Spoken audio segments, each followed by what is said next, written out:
Hi there, and welcome to the Call to Cinema. This is it. Finally, this is the night that we've all been waiting for. Many of us have been counting our coppers for.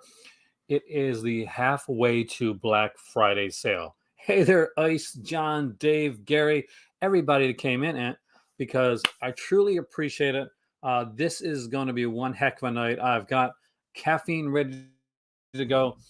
I started tonight early. I wanted to be able to talk to everybody to hey there, Antoine, to get a bunch of stuff done today, and I am super stoked about this sale.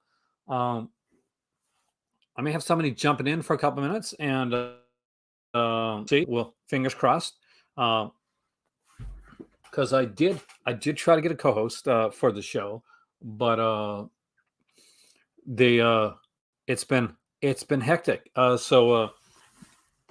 But as always, I am here to guide you through these rocky waters that is called the Vinegar Syndrome. Hey there, Andy, welcome, man. Hey there, flickering. Um, the rocky waters that is the Vinegar Syndrome thing. So I've brought up the website. We got a new look at the inside of Cloak and Dagger. It looks really good. It is Christmas Eve for grown-ups. Let's do this, Nubs. Are you ready, Nubs? Are you ready for this? I like your name, though, I do. Because I am. I don't know if I'm ready. I really don't. I know there's some cool stuff coming out here.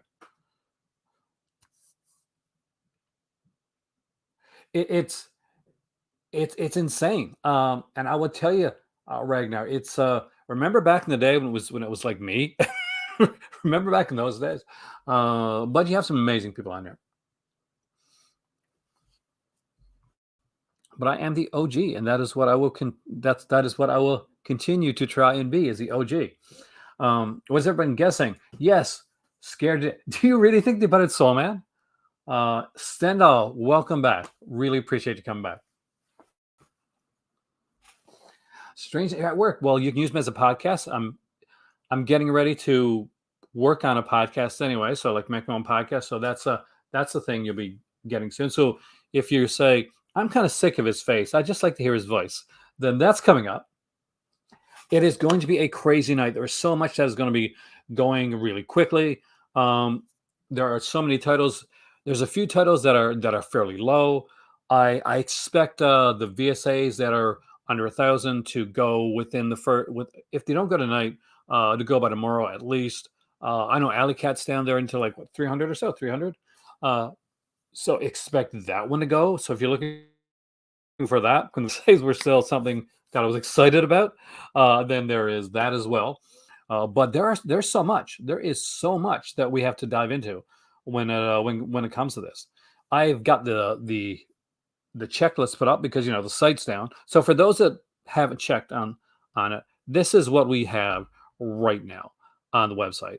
A few years back, this is what they did, and as you can tell right there, just from the website, we can see that it is going to be happening at 12:01 Eastern Standard Time. Alley Cat Stand is such a good film, and I totally agree with you. You can see pretty much everything 50% off. Now that is January and back, so basically January titles and back will be 50% off. Anything that's after January won't be 50% off. But we get like Cloak and Dagger, Miami Connection, Thriller, all in 4K. 2 surprise limited edition VS releases. We also have 2 new VSA releases, 3 new catalog slips, and a box. At the Batman Blu-ray and the Jurassic Park 4K to your collection. Really nice. I actually, Northern Lights. I'm not sure if he's going to be here tonight, but he sent me this show that wasn't on DVD. He actually had VHS. He did a VHS taped off of VHS back in the day that was airing a show called Brimstone that I really liked, and he transferred them over to DVD, and he sent me a copy of them because it's not available to buy, and I really appreciate that. So Northern Lights, whenever you see this, thank you so much. I'm a big John Glover fan. And I did pick up one movie today, which I'll talk about in a little bit, actually. Just an inexpensive one. We have the chance to become a 2022 halfway subscriber, and we are going to talk about that. One of the things I have been asked about most is the subscriber the halfway subscriber, because I was a halfway subscriber last year. I get asked about pricing, but what's included, about if it's worth it. So I was specifically asked. That's one of the things that when I ask people to ask me questions, that's one of the things that was sent to me around like 5 or 6 times from 5 or 6 different people. So I will be going over that, and we will be breaking down what is going to be going on when it comes to when it comes to that. I got a bit of a shock there. I thought I lost my setup. We're going to look at the Vinegar checklist. We're going to let's look at the new what the new look at Cloak and Dagger from the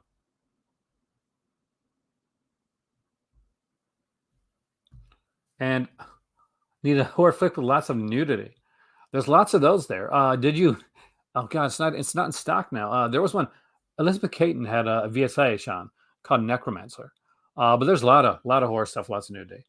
Uh, Alley Cat or Murder Weapon Deadly Embrace. Alley Cat is going to go to stock. That's the thing, Dave. So get Alley Cat first, because once a Vinegar Synonym, a VSA, goes out, that's gone. It's not coming back. Murder Weapon Deadly Embrace, I really enjoy both those films. And it's a great double feature. One, they got Lennon Quigley in both of those. You're going to get lots of nudity in those. So there you go, Sean. And also, you get the guy from Silent Night, Deadly Night Part 2. And I haven't seen him in a lot of movies. So that I'm kind of excited about. Now, right here, I'm going to take myself right off screen so you can see it bigger. This is the inside of Cloak and Dagger. As you can see, it's done like a old school, like Atari or a kind of Atari computer game type of case. And you can see that on the side, yeah, there's like, it looks like one of those old those point and click adventures that you see in the NES days or the older computer days. Things. Anyone else like Mausoleum? Sean was one of the quickest selling like movies they ever put out, and so a lot of people like Mausoleum. I'm really stoked about Cloak and Dagger. I was iffy on the outside artwork at first. I'm not going to lie to you, but I'm definitely a fan of the of that art. So that's kind of cool. I am a retro game collector, and Alley Cat's a must. Yeah. So Alley Cat, if you choose between both of them, and Alley Cat is going to be going out of print. The other one's the Ant. Murder Weapon Deadly Embrace will still be there, but if you got the bones to get them both, how long do you think Love and Saucers, Ham and Riot? They're all under 400. I'd say start focusing on what you want, Nubs, the most first. Like which one of those that you want to grab the most? Because a lot of these now, remember, if you're a slipcover person, then look at the ones that with the slipcover. If you can grab them all, fantastic. But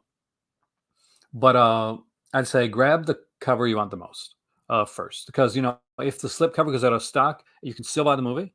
But if there's one or if there's a couple there where you just really want that slipcover, you think it just really looks baller, kind of like I felt with Shiva Baby, then you're going to want to grab that one first. Hey there, Alan. Welcome, man. Forgotten Jelly, Volume 4 for sure. I just wonder what to add to it. Well, you got Volume 1, 2, and 3. Did you get to Beautiful to Die, the double feature for that one?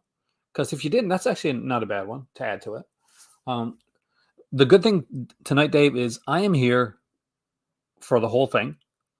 Rest in peace, Ray Liotta was right. That was a shocker, man. It was died in his sleep. So, if you're going to go, then, I guess that's a peaceful way to go, man. Girlfriend from Hell is a sexy slip.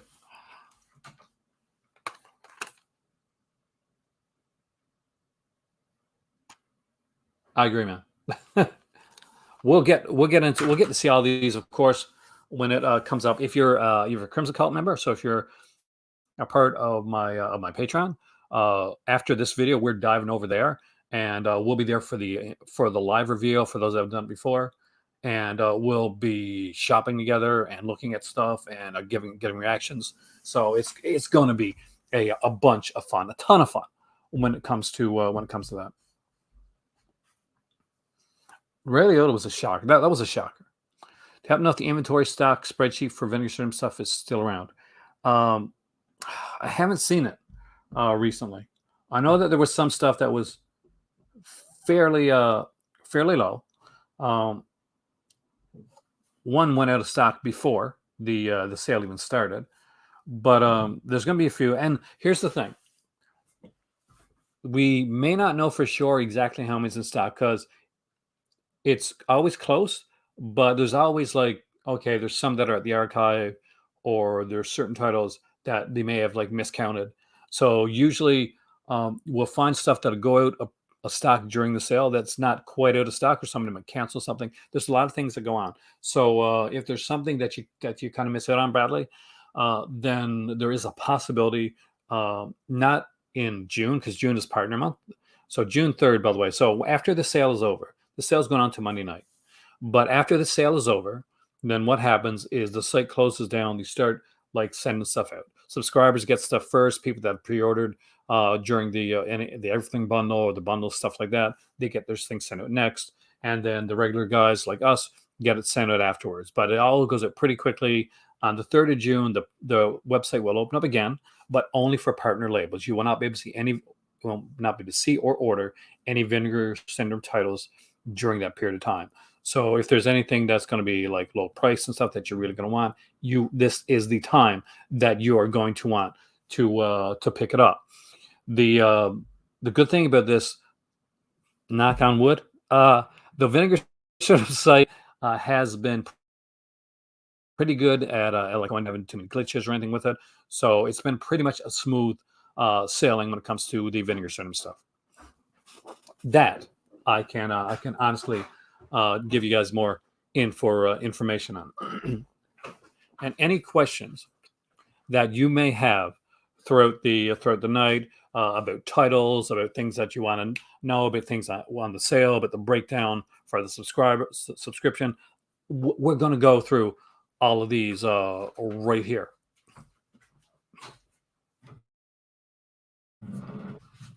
And at this point, it's kind of a we, because Happy Vinegar Syndrome Day or Eve. When is shipping? Shipping will start on right away for like the subscribers as soon as the orders are in and the site is closed. For everybody else, usually after June 3rd. Are you excited? Yeah. She's super excited. This is my better half. It's legal now, guys. So as I told you guys before, partner labels are on sale too. So are you excited about the sale? Mm-hmm. Are you excited about me looking at the sale? Mm-hmm. So slightly off camera is my, but snuck on camera for a second, is my better half. And she came down here because she knew I was on my own doing this. So I really appreciate that. I was very nervous today. It's weird. I've been doing this for 10 years. Should be nervous. Partner labels will be on sale, right? But only the stuff that Vinegar Syndrome has a hand in. So basically, if you have an ag for release that came out, hey there, Iceler, before Vinegar Syndrome started with it. So older ag for titles, for instance, with slip covers, they wouldn't be on sale. But the newer stuff and any partner labels that came in during the sale will be on sale. Is there anything that you're excited about? No, I mean, well, I have 3 titles coming my way from a viewer. Oh, yeah, that's nice. I am going. I will probably wake you if there's anything super exciting. Mm-hmm. What we know right now, the other one we know about, by the way, guys, that isn't shown on the website because it's is that they have brought back the drive-in collection. So the drive-in collection, as I'm telling my better half because she wasn't here for this, the drive-in collection was remember the DVDs, the 2 DVDs. We got the Sierra Santiago one. Yeah. So those are coming back, but they're coming back in the same way that the Picaramas came back, in that they're putting them up with cover and features. So the first one is one that your guy might actually be interested in, because my better half likes these nature run amok type films. Stanley is about a guy that can Think of a band with snakes. And one called Horror High, which I kept mistaking for Hell High. So what we'll do right now, if you guys want to look at the trailers, you want to look at the trailer? Mhm. Okay, so we'll look at the trailer. I might have to, just so you guys know, I might have to mute the trailer because the thing is that they demonetize you when you do this. Last time I did a video where I showed off the trailer and I put the music in, and that's the Russian film. You'd really like that one, actually. Then Video Man, and actually, you did a good video earlier on today, by the way. If it's the Video Man, if I've got the right Video Man, the filmmaker, right? All right, so this is the inside, by the way, of Cloak and Dagger. It's done like a V. But what we're going to do is we're going to dive over to the Vinegar Syndrome website, and we'll start with Horror High Stanley because that's kind of a cool one. I'm going to have to, unfortunately, guys, take out. Well, let's take me out of the equation for a second because you don't need to see my face when watching trailers. But let's look at the trailer right now and let me know what you guys think afterwards.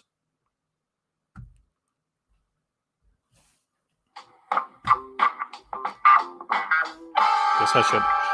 I don't want to mute it, but I got to mute it, I guess. So I'll give you my reactions. We'll give our reactions as we're walking through. How can you not love this? Look at the quality of this. Now, remember when this was done too? Like, you have to remember these are not exactly. Oh no! See, he's getting bullied, and you know what that means, right? Revenge. Oh wow. Bloody revenge.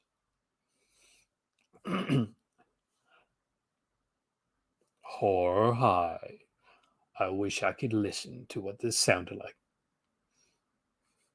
Yeah, they just put on these trailers here tonight. Hey, John, welcome, man. Okay. This is. It got a Slaughter High feel to it. Remember Slaughter High? Yeah. This is Stanley. This is. Oh, I like the S. Yes. The Isn't that cool? snake. 80s porn music. Does it? I don't know, man. So we got a rattler here. Looks like he's going to. You like him? He stops him from killing the snake. Mhm.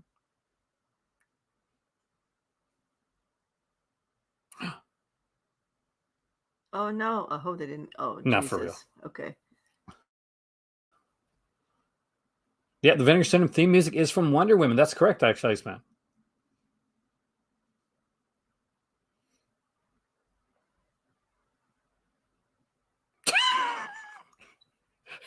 He's like holding it there.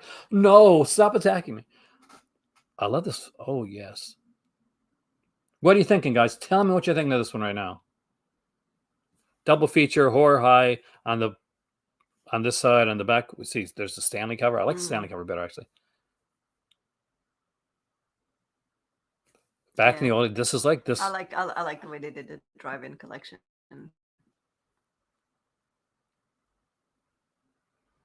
We could totally.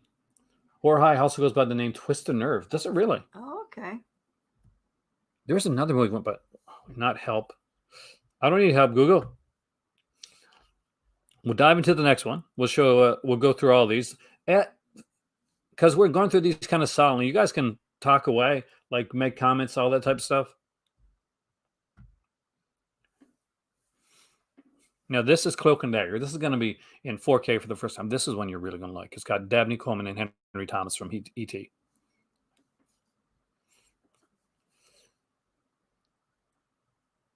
I love.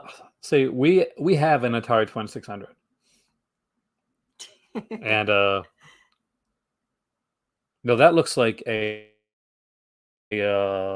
god, my computer has. That's William Forsythe. Oh wow. Yeah. So this is like a family action movie. That's William Smith there, by the way. Saw a second. I'm pretty sure it is. So like it's an action spy movie with this kid, and Dabney Coleman plays like his is helping him out. He's this kind of imaginary friend. So what's with the video game thing? What's the whole point with the game? With the game?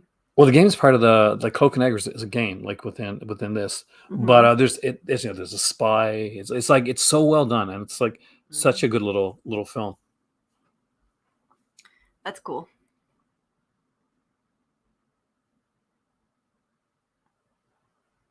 And it's like one of those I saw when I was a kid. Um, Here it goes, hand. You know you're gonna love this one.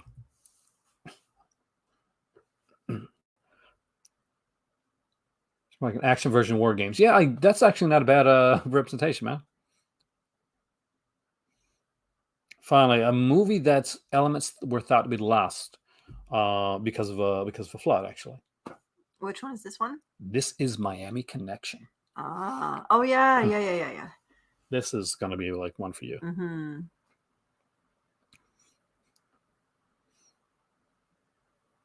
And there is now, for the first time ever, the original cut of the film that the Wow. director didn't think was as good as this cut. So that'll be interesting to see. But what I think it's 4K, Sean. There's a book like so.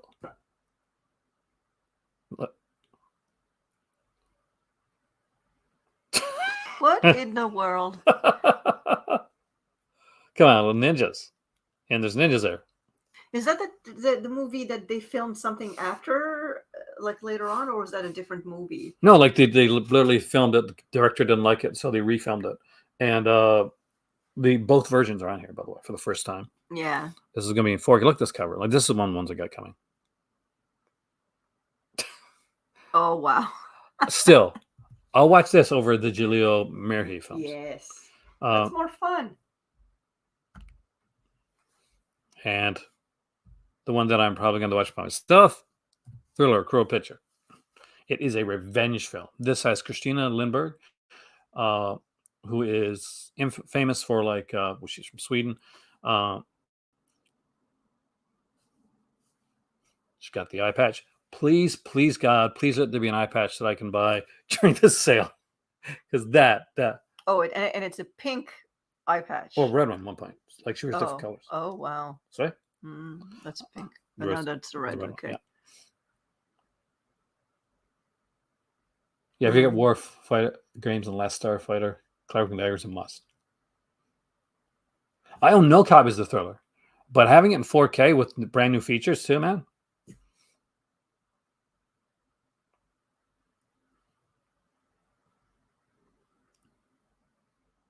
No, Darrow, not yet. But I won't be surprised if Darrow came out later on.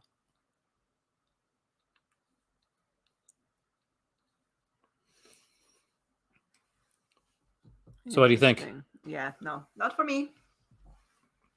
See, that for me, that's a pretty cool one. Now, made in Sweden is probably the one. Did we screen your last film, Pandemic in the Netherlands? Oh, nice. Starring Christina Lindberg, right on. Do you think this we can actually get their stuff? So it's the show.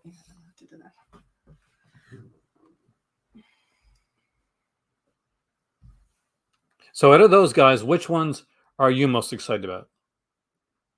Which one are you most excited about? Which one do you think would look most interesting? Oh, definitely the Miami Connections one. That one is that looks pretty cool. good. Yeah. And I got to say, Miami Connection, Daryl. Hey there, Chris. Welcome, man. Hey, Mike.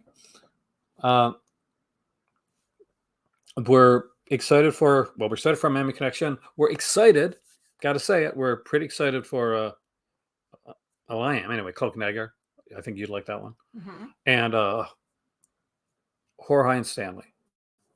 That's tempting. That's a cool one. That was the first drive-in collection that came out. Hotline Miami. I love that game, actually. I played the hell out of Hotline Miami.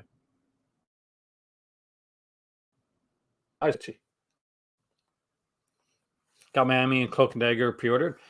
Thanks to a good friend of the channels here, I have Miami Connection, Cloak and Dagger, and Thriller coming my way. So the heavy hitter stuff is, hey there, Andres, is out of the way. So it's like looking at the smaller stuff for me. And I'm here for those that don't know. My better half is right here. That's That's actually was very, very nice. It was incredible, Yeah, very Dustin, nice of them to actually send that because it's been like you're going to Morocco soon. yeah, yeah, I'm going home for a little bit, and we have to be a little cautious. Yeah.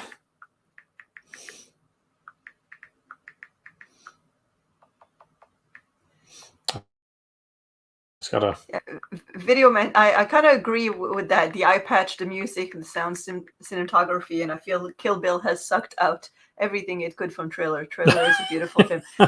That's that's the vibes that it did. Just maybe a little bit more serious than Kill Bill.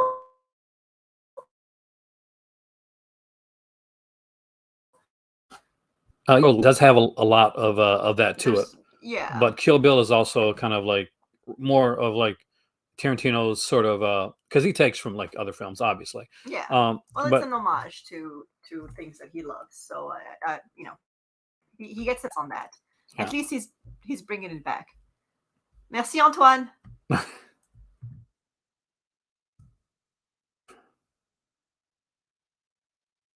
And What's that? Alex saying. I said there's some like YouTube channels are being hacked or something like that. Hopefully not mine, so that's good. That's nice. Oh, okay. You can read the French. Well, if you can send us a Tesla, fine. Yeah. She can read. She's the language person. I barely know English, so there you go. Though I'm going to hopefully learn French. Like fingers crossed. I did Northern Lights. Thank you, by the way. I thanked you at the beginning of the video, which I guess you'll see later on. That was so cool. Have a transfer from a VHS to DVD. That's pretty cool. And it's like a Brimstone too with John Glover. Yeah. Like Tarantino and everything he did. Yeah, that's true. You'll totally be honest about it. Like you'll say yes. Like Tarantino, I think I get along well with Tarantino. Actually, he loves that type of movies, and again, to me, whether people like him or not, you still have to credit him for having brought back this wave of exploitation. I think that I don't, like you can't really quantify, but I think that him keeping on with putting those kinds of movies that are homages to the exploitation era. Yeah. I think that maybe it helped companies like Vinegar Syndrome, Severin, and all of those to kind of bring back those movies into the mainstream, get people more interested because they're remembering, like even this comes from this movie. Yeah, and even they like come up with those movies. So maybe he should get some credit even for the boutique label industry that he brought back people's interest. Well, he had his own label. Yeah. Oh, did he? Yeah, called Rolling Thunder, and he put it Switchblade Sisters. But from Cool. which is the Shaw Brothers one, we got it on the Shaw Brothers set. Yeah. Hey there, Jordan. Welcome, man. We will enjoy. Thanks. Thank you so much, Northern. I really like Django. I really do, but I'm a fan of that type of stuff. So, but my favorite. What's your favorite Tarantino? I don't think Sex Fury got a Blu-ray, not as far as I know, actually. My favorite Tarantino. I think I like Inglourious Bastard.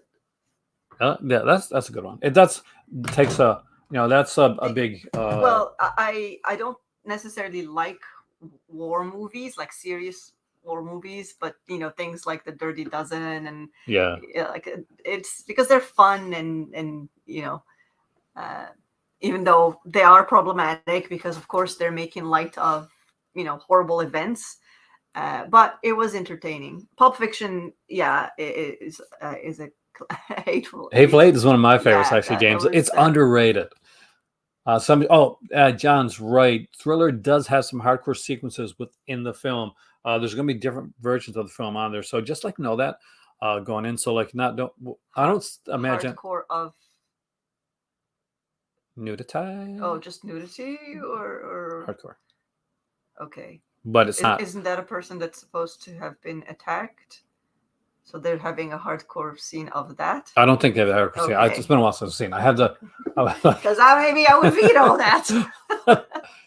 Yeah, is Rolling Thunder Pictures. They introduced Steinhall syndrome. By the way, I love that name. I love that movie. To Wong Kar-wai, Sun King Express. Excellent. Alan, I know Lieutenant Blueberry as the French comic. I've read that when I was young, but I didn't know that there was actually a movie Live action, based on that. Huh? Live action, I think. Oh, okay, that's cool. Yeah, my dad read a lot of the Spirou and all of that, the family, the world of Spirou and Fantasio and all of that stuff. So we had that was my introduction to comics as a kid. So yeah. One of the big things that one of the big people that we got to give credit to. Also, anyway, I'm just reminiscing. That's okay. One of the big people we got to give credit to for this whole like genre thing too is unfortunately he's passed away now, but Sylvester helped with a friend of his, Grindhouse Releasing. And they put out, that's where we got Pieces. Okay. And I drink your blood, I eat your flat skin. Yeah. But you can't forget Pieces. Mm-hmm. You like it? I'll make you come on. Hey, Marvin, welcome, man. Come on camera, do your impression. What? Do your impression. My what? Your impression of the guy, remember? Oh, no, I'm not doing that.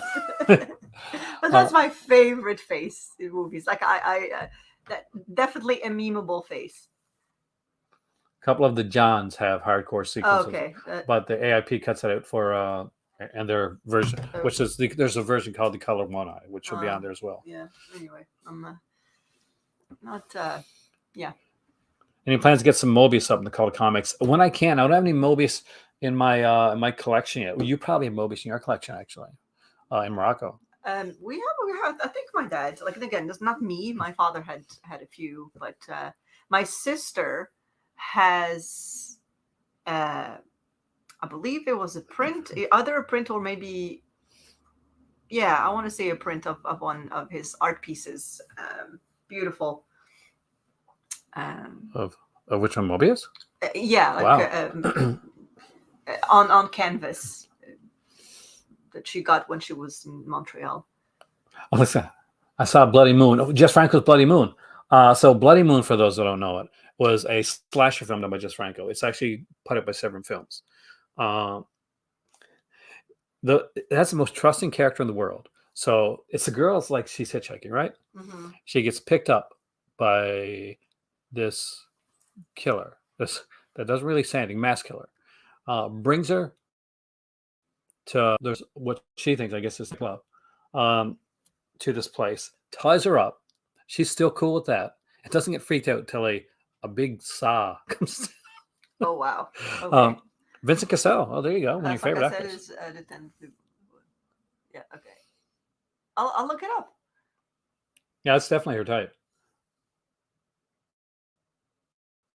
There was a movie. So there's this comic again, same all around the Métal Hurlant type of comics. And what was it called?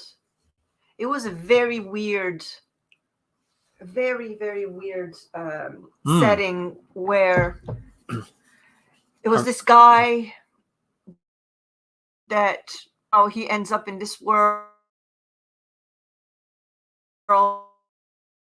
where there are Egyptians, but it's set a Nazi-looking universe.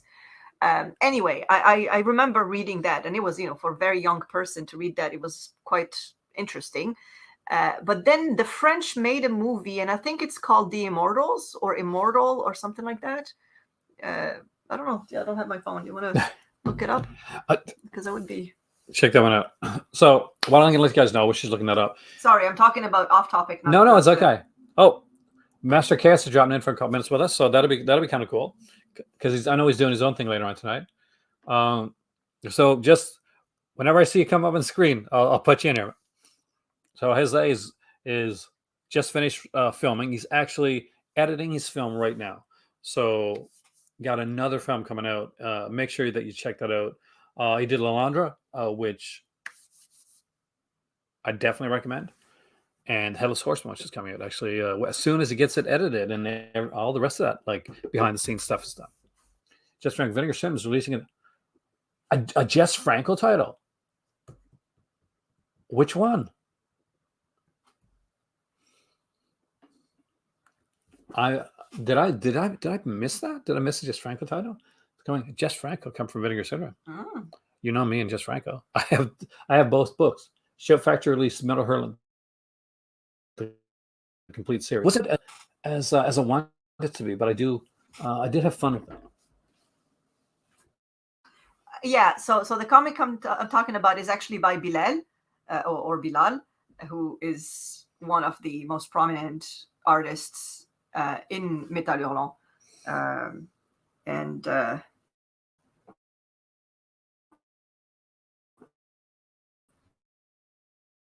very, very graphic. What happened? I think Yeah, so it's called La Foire aux Immortels, which is the what do you call it? we lost for a second there, but we're back. Sorry. No, it's not you. It's this, I think. Oh, okay. Yeah, so if you ever are interested in French style, even Mobius era, there's Enki Bilal is one of the most amazing artists that came out of that time for science fiction graphic novels. He's if you like Mobius, you definitely would like the. Keep talking while I do something here. Huh? Keep talking. I gotta do something. Okay. So anyway, that's so they made from this comic, they made a terrible movie called Immortel, that was sadly, the scenario was written by Bilal, but good lord, and I think it had Linda Hardy and some other people. That's the only one that I could recognize. But yeah, I don't know what Aaron is doing. I am looking for the plug-in that I had into the my computer, so I can actually hardwire this so that we don't have any issues with the internet. Yeah, the Fifth Element is fantastic. Somebody said Let's work. Yeah, so the computer is hardwired now. So we're going to make sure that we don't lose anything as long as there's no internet issues. I've hardwired the computer in to make sure that Antoine, yes, they did, and their style is very similar. I think they've, yeah, like I can definitely see how they would have gotten along. Same mindset, same mind, I would say, or similar. Really, Craig's been a big fan of Cal, wanted to read it for a long time. So I'm going to read out the thing that you sent me because I don't normally get it, and I want your opinion on it. I want everybody's opinion on this one here. So here we go. Half of the Black Friday sale starts tonight at 10. I wish 12:01 Eastern Standard Time. I got to get from my radio for this, right? Mm-hmm. The countdown clock is nearing 0 hour, and our colossal half-way Black Friday sale is almost here. The site is already in prep mode, but will reopen tonight at exactly 12:01 Eastern Standard Time. Remember, if you're hoping to grab any low stock items, especially in limited edition merch, add those to your cart and then check out immediately, as your items are not guaranteed until your payment is complete. Then for all additional orders, be sure to use that famous, tempting add to my existing order shipping option, and everything will ship in one large order. You wanted to pay for any extra shipping. Remember how low stocks items sell fast, sometimes in minutes. That's true, actually. As soon as the site goes live, are 2 secret surprise titles, 2 new VSAs, 3 catalog slips, including a box set, will be unveiled, along with loads of new merchandise to adorn your body and home with all things Vinegar Syndrome. Finally, if you're contemplating becoming a halfway subscriber, which we're going to talk about later, in 2022, the sale is your... Every month you'll receive Vinegar Syndrome branded releases due out between July and to the end of the year at 50%. Well, you get it like with subscription, you're getting every month. But for other things, you get a 50% SRP. Have your monthly packages shipped before all others. Be guaranteed limited edition slipcovers and box sets that are coming out. You'll be able to enjoy 50% off SRP coupons good on every single Vinegar Syndrome sublabel, VSA, VSU, VSP, and Picaramas. You'll be able to enjoy 50% off SRP coupons on every single partner label release. Simply put, a Vinegar Syndrome subscription is the ultimate way to expand your home library. So a ton of great stuff. I did not notice anything about Jess Franco there, but maybe there's another one that came out since I.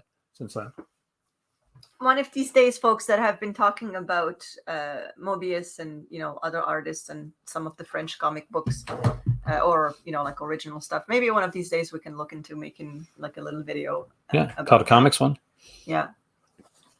The new Dune was good, so you're still waiting to see it. I have it, and I'm holding on watching it because that's probably going to be one of the things I'll be watching while I'm traveling. I have a very, very, very long flight, so it's been very difficult for me not to watch it, so that I can save it for my travel. Hey there, Al. Somebody's crossed their fingers at one of the titles for Nightmare on 13th floor in that box.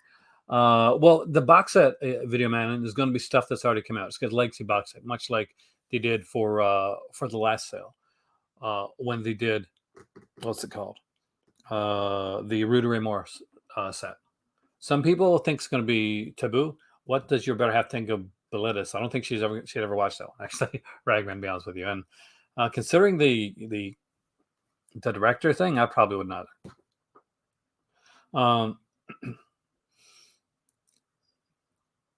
Does anybody know yet? Anybody have any idea what that like mysterious translucent slip cover is actually going to be? So on April Fool's, they put out for $6 you can buy this translucent slip cover. It was literally just a guy with his hand up like this. There's nothing. Oh yeah, I saw that. Yeah. So it actually is something. So it wasn't just a joke. Okay. But it's not. It has not come out now. It's good. It's something, and it's physically something. Okay. So it will be coming out apparently after, maybe after the sale, or maybe during the sale. Oh, okay. Thanks, Alan. I'll look that Renegade. The only Renegade I know is the one with Lorenzo Lamas.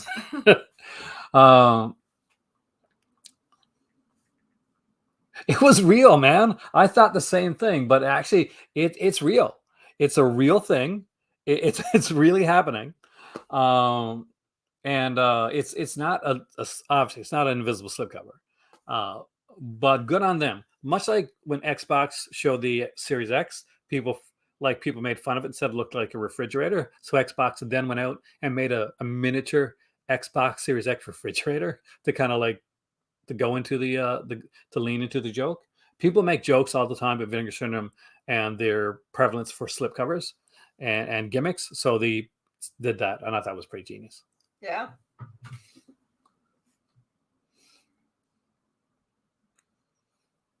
Seven Samurai from who, Stalker and Mirror is close from Mr. Russia. Tati, I like Tati. Are you a Tati fan, Jack Tati?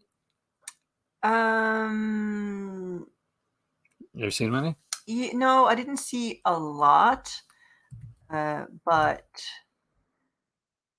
it's I mean, it's one of those things that you have to see, but I don't think that I would watch a lot. I love those mini slips. I would love to see more of those. For those that don't remember, they had these little mini slips were like pretty much like Matchbox size, and they had like little pins on the inside of them. What's the best French film ever? There you go. That's an answer. What, in your opinion? Best French film ever. I would totally love to see a snake eater like set there standing. And I did the VSAs.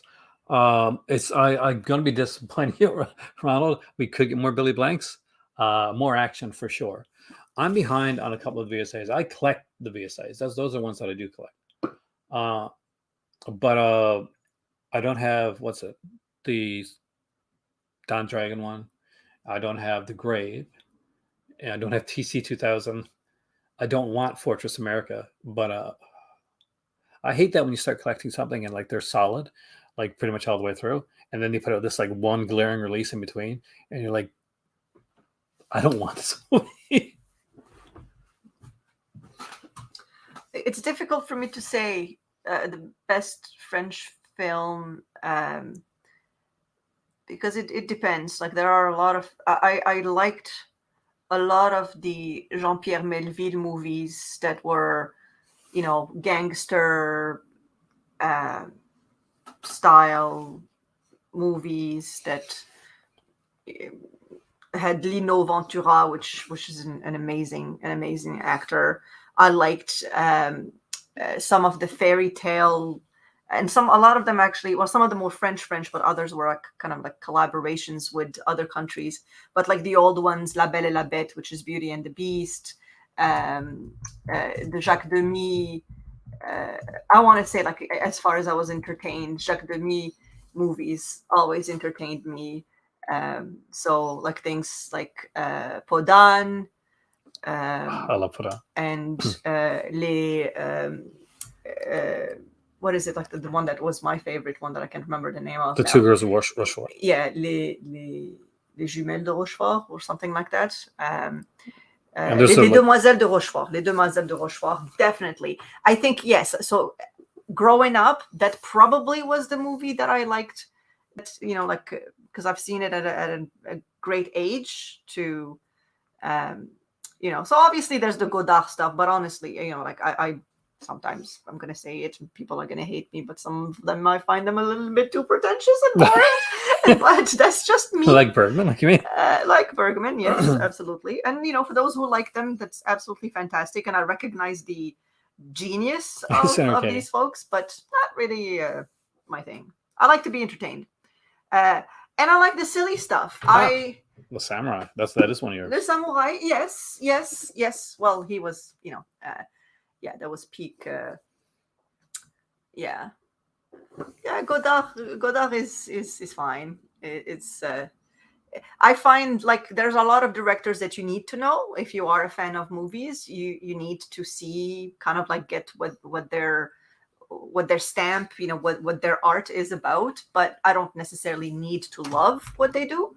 It's like reading classical books. You kind of need to know those books, but you don't necessarily need to have enjoyed them. So to me, it's more like entertaining stuff. I liked all of the silly things like the Louis de Funès movies, like the funny, almost slapsticky stuff. I love Godard's films, but admit they're pretentious. Yeah, and it's great. Like we need, obviously, they moved the needle for cinema. So yeah, that's perfectly fine. But you have to be in the right mindset, or at least I have to be in the right mindset to spend a couple of hours. I'm with Craig on basically on the whole French New Wave. That I do really love. I'm not. I don't like. I didn't. But no, they were too much into their themselves. But one of the great French films of all time, High Tension. No. No. It's one of the first movies I saw together. The biggest plot holes in the universe. It is. There's a crater. Perception is reality. Oh, God, no. The Mother and the Whore is my favorite French film. Yeah, yes. I liked a lot of the movies. See, like the funny thing with me is that I never recognized while I was watching them that they were great movies. They were just movies that I watched, so it's difficult for me to. No. The Martyrs is great. No. If you're watching right now, by the way, and there are 69 people watching, but there are only 34 thumbs up. Yeah. 34 thumbs up. Can you believe that? A lot of the movies with Jean-Paul Belmondo, which some, he definitely was in a lot of Godard movies as well, like Pierrot le Fou. That was pretty cool. What else am I thinking about? Yeah, Le Samurai, definitely. There was this movie, and I told you, I think it's, what is that label that people don't really talk about? They Coen do, Films. Yes, they do pretentious movies too. It's the Coen Films, and it's a movie. What is it called? I wonder if anybody have seen this one. That's Coen Films work with alongside of Kino. James got good taste with High Tension. He mentioned High Tension.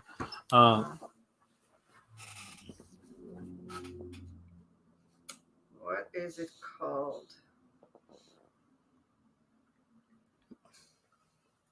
So she's looking for that. I'll do my quick shilling that I have to do because this is what keeps the lights on these videos. So I found it.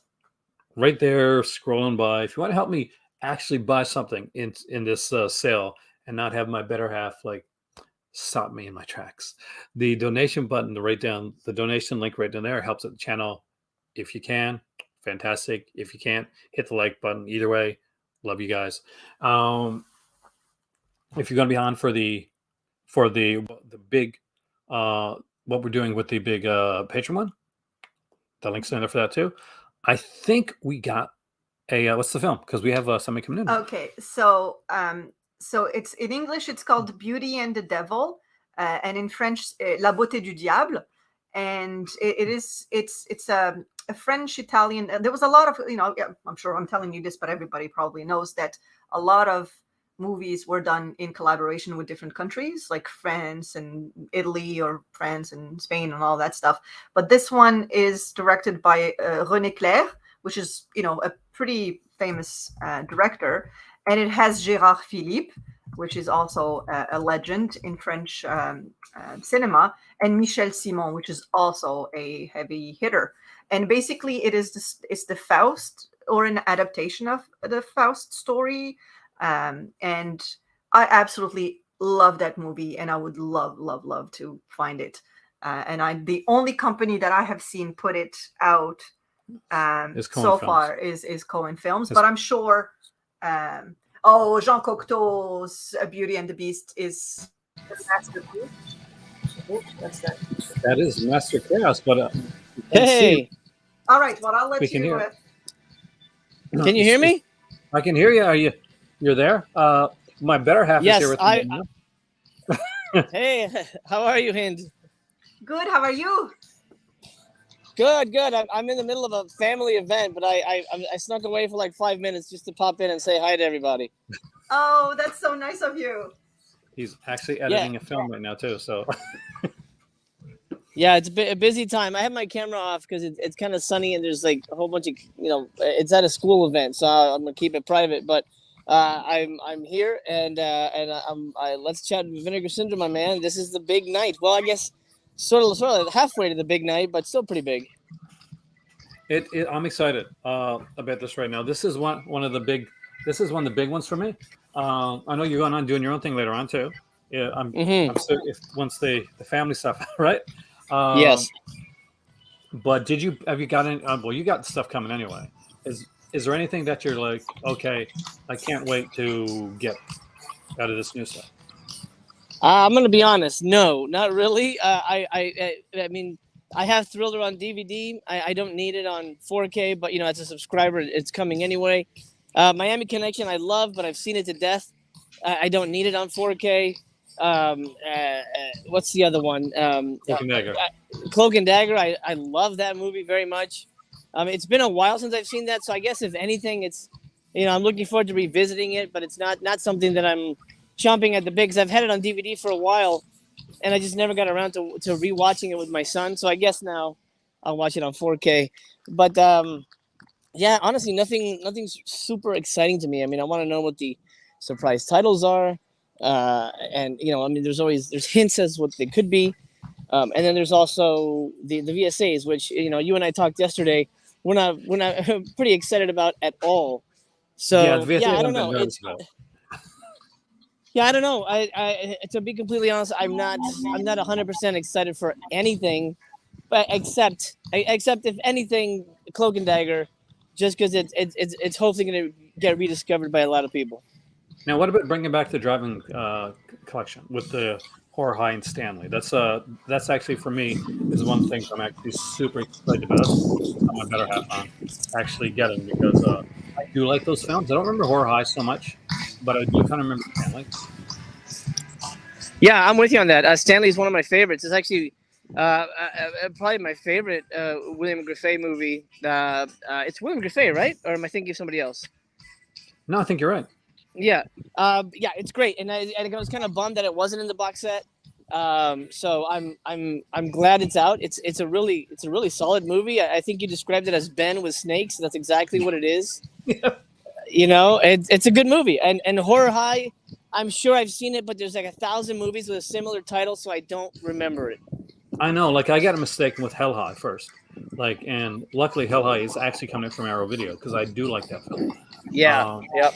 But no, I don't remember like horror. I know there was a joke with Return to Horror High because at the time Return to Horror High was made, it wasn't connected to any Horror High. Right. So that was so this is not connected to Return to Horror High. It's just it's its own beast.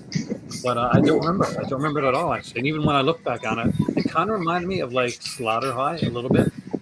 But, yeah. But that's one that I'm kind of Return to Horror of Hell High. There you go. If anybody ever makes like a mock version of it, Return to Horror of Hell High is a great title. Yeah, exactly. There you go. Yeah, I don't know. A Flickering Wave says maybe the VSAs will be the surprise of the night. I don't know. They rarely are for me. They're mostly the ones I'm like, oh, come on. I mean, especially last time for Black Friday when they dropped that double deuce of TC 2000 and what's the other one? Was it Tiger Claws? Tiger Claws, and then was that before or after Fortress of America came out? Because that's it was before. Yeah, Fortress of America was after. Yeah. Oh God. Ugh. Yeah, I was like, okay. I just don't think nothing wrong with like if you like Fortress of America, that's cool. Cool beans. Oh yeah, of course. But like it just doesn't seem like Troma doesn't seem like it fits with VSA. No. Yeah, I mean, I think that the whole archive thing just makes absolutely no sense because every release is technically, you could call it a archiving the video store era kind of thing. So it almost it's basically just for the packaging, and it's arbitrary at this point. And I mean, it seems like they're just focusing on action titles, which, fine, that's go in that direction. But if I think a lot of people really enjoyed the horror titles that came out. I really liked Spellcaster. I like them a lot. Great, yeah. I'd like to see more of that stuff, but that could easily just be a regular Vinegar Cinema release with no issues. Well, I was hoping for more Empire Pictures. Once I saw Spellcaster come out, I was like, okay, maybe more Empire like pictures will come out. It's like pre Full Moon when early Full Moon was good, but like Empire Pictures, like nearing the end of that was super great stuff. Yeah, absolutely. But I think, I'm shocked that came out, but I'm pretty sure Charlie Band has a tight grasp on as many of his titles as possible. So, if anyone's putting them out, it's him. Like I'm hoping that we'll get to see at least a horror release in the near future. Now, my better half, she's all in for the action stuff. The cheesier the action, the better. Jose. So basically, with her, if it comes out with a cheesy action film, like she's way more excited than if like something like Grave or Spellcaster or Necromancer, which I dug, but I think I was in the minority on that one. Yeah, I mean, I think the casting is really good in that one, but in terms of the movie itself, it wasn't necessarily amazing. But yeah, that's good. I mean, if you love, super cheesy, garbage action movies from the 90s. And, you and I grew up on that shit. So absolutely, we have a soft spot for it. But I don't want to revisit that era. I'm aware that they were not good quality. That even the ones I loved, I have no interest in revisiting. Even the good ones. I mean, I have Hard Target on 4K, and I have yet to watch it. Even though I know that's a solid movie, but I just what? I think I'm over that phase of movie. So the VSAs, if they lean towards that video store kind of action junk, then it'll be a pass for me. I would say, like for me, like that could excite me, just because this is one I really dig the Cynthia Rothrock stuff. But every time they tease me with Cynthia Rothrock, then it's a film that she's like secondary. Like where's the Lady Dragons? Where's the Rage and Honors? Where's the other titles that she did, that she's starting? That's absolutely, yeah.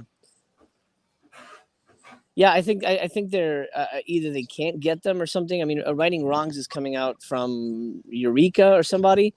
So you've got that potentially. We've also got Yes Madam, which I know Vinegar Syndrome is involved with because they showed it as a double feature when I saw New York Ninja. So I mean, there's potential Cynthia Rothrock coming, but they did hint that there's going to be more Hong Kong stuff. So we'll see, and I want to see her actual Hong Kong stuff. That's when she's awesome. I think her American stuff is a little watered down. Yeah. Yeah. But a lot of that'll come out from Eureka. A lot of those come from 88 Films, companies like that will put out a lot of that stuff. She started on the martial law films. We get with Corey Haim, right? Martial was that martial law? Corey Haim? No, that was Fast Getaway. Yes. But yeah, well, no, she didn't star martial law. She was like the secondary. Like Chad was his. What's his name? Chad, whatever, was in the first Sammo one. Hung. And then the second one, no, martial law. Remember the ones that came out? Those two, the double feature. Oh, the martial law movies. Yeah. Like she was the best part of them. Like there'd be the guy, like the main cop, and then there'd be an action scene with her. Yeah. And kind of Jaleel Mary Bucks. Oh my God.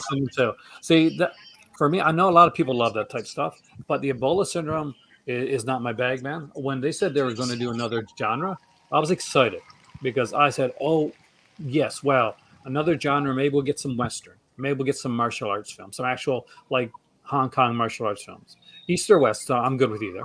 But what we got was like Cat 3, and I'm just like, damn.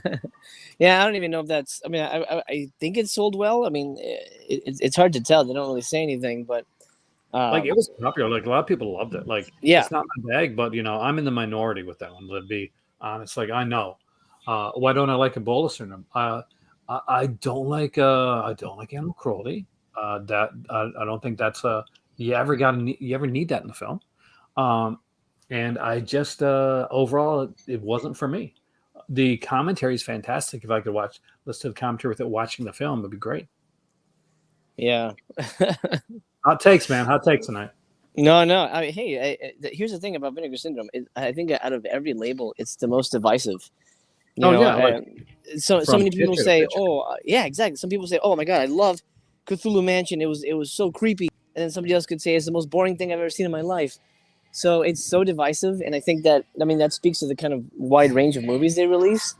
But then, of course, that makes a fandom that fractures almost on the daily. Yeah. And I guess like people get super like at the end of the day, like what you like, guys, in all seriousness, because people kind of get on the tribalism, they get defensive about it. Like if you don't like every film, and right. I don't like it. Like I know it's happened to you. Like if you say you don't like the film, well, you hate. Like no, you're a subscriber. Obviously, you don't hate. Yeah, I mean that's the thing. Yeah, I support their cause, but that doesn't mean I have to, eat everything and like it that they dish out. I mean that's what makes a film fan a film fan. Everyone has their own tastes, and stuff that you don't think is going to work for you ends up working for you. Like Alien from LA, which I ended up really enjoying. We both bitched about it. We're both wrong. Yep. Yeah. And I do like. Actually, I did see the Human Centipede films. I don't know if I watch them over again, but I'm not gonna lie. The first, I didn't mind them. Like what was the one with the guy in the garage? That the second one or third one in the parking garage? I never saw the third one, but the second one was. I think it's, and I usually have a strong stomach, but that one just really disgusted me. I did not like part 2 at all. The first one was pretty tame compared. But I just didn't like not my type of film, but I did like the actor. Yeah. Oh, yeah. He was great. I mean, perfect cast. It's toxic. I want to see more. I want to see some different. I want to see some cool stuff come out of this. I'm excited about this. I know you've been disappointed about like some of the I guess some of the MGM stuff coming out because you got a lot of with the 4K releases that are coming out, like Death Wish 2 and X-Ray Skips High. Now, like that being said, like a lot of people aren't like us, so they may not have like these releases that we got. So I started collecting Screen Factory early on, so a lot of stuff they're releasing now, I was kind of into. Right. for me, like last year, I think was the weakest like second half out of all the years Yeah. that they put. I think this year, like even with like the different stuff, the 4Ks and there's box sets and stuff coming out, so I think people are going to get a lot better when it comes to when it comes to this year. I could probably easily recommend that second half year a lot more now than I could last year if I like had a bit more foresight. Because you're probably not going to get any Cardonas, so that's good. I don't know. I'm on the fence, to be honest, because this year's been rough for me, man. I have not liked the 4K upgrades, and there's been there's been like entire months from like this is all not for me. So I don't know. Homegrown Horrors, absolutely excited for that. I still have the but first like, one. oh yeah, it's amazing. But like Texas Chainsaw 2, I don't need it in 4K. There's a lot of that stuff that I'm not looking forward to. So in terms of if somebody's considering subscribing, just look at your collection, and if you have a lot of titles, I would be weary. I mean, if you like 4K and you're gonna get the upgrades, do it. But if you're not an upgrades person, I would suggest I just wait and see what they put out. And nothing's gonna sell out. Nothing will sell out. They've got big numbers now. Nothing's gonna sell out. Like, that being said, some of the lower number stuff, the VSAs, for instance, Alley Cat, I'm saying it's going to sell. That's going to be good. Like so, anything that's kind of a lower VSA, that's going to be gone. Like I'm talking about the 4Ks. Any 4Ks that come out, those will not sell out anytime soon. Oh no, not at all. Yeah. But someone asked what we thought was going to be in the next Forgotten Jelly box set, and I'll be honest with you, those are impossible to guess. Yeah. I wouldn't even know what to pick. Yeah, like there's stuff. I mean, like whether some things forgotten for a reason. Other times you get movies that are not so forgotten, like Autopsy. Yeah. Severance Sale. I don't know. For me, the Homegrown Horrors is probably the only thing I'm looking forward to in the second half, and Shriek of the Mutilated. Only because it's been a while since I watched it, but I'm not like dying to see it. I don't know. It's weird. Is that a Shriek of the Mutilated, the one with the toaster? I don't remember. I know it has a weird ending, which I won't get into, but yeah, it is. I think there's a scene. I think Shriek the Mutilator. We saw this one with Mimi. Basically, there's a scene where this guy comes home drunk, and he kind of like he looks like he kills his wife, and he gets into the bathtub and he starts drinking. He's got water in the bathtub, and I think it is. It was like it's one of those Yeti movies, right? So she like crawls along the floor, pushing a toaster, and she throws the toaster into the and electrocutes him, and then dies. It's like has nothing to do with the rest of the film. It's just this insane, crazy scene that I love. It's a weird movie. Yeah, it kind of fits with the Vinegar Syndrome aesthetic. It's very strange. Yeah, and the line that we quote from that movie, I can't say with a good ending line. Right. Hey, listen, I unfortunately have to back out right now. The show's about to begin.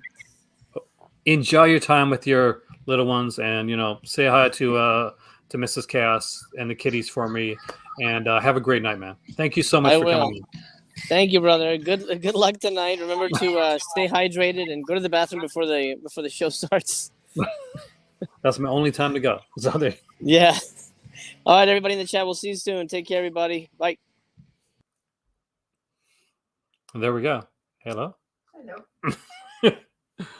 See, I told you guys there were surprises tonight, from my better half showing up to Master Chaos popping in. It's always cool to get some. This is my 10th year. Happy anniversary. Do I know why they changed the whole concept of the VSA? I really don't know. I don't know if the VSA like really had a concept per se. We assumed the concept. I assumed what the concept was. I think they started with a concept, but the reality. Well, again, I don't know much about this, but I think that you can plan as much as you can, or as much as you try to, but at the end of the day, acquisitions are acquisitions. It's whatever things come up.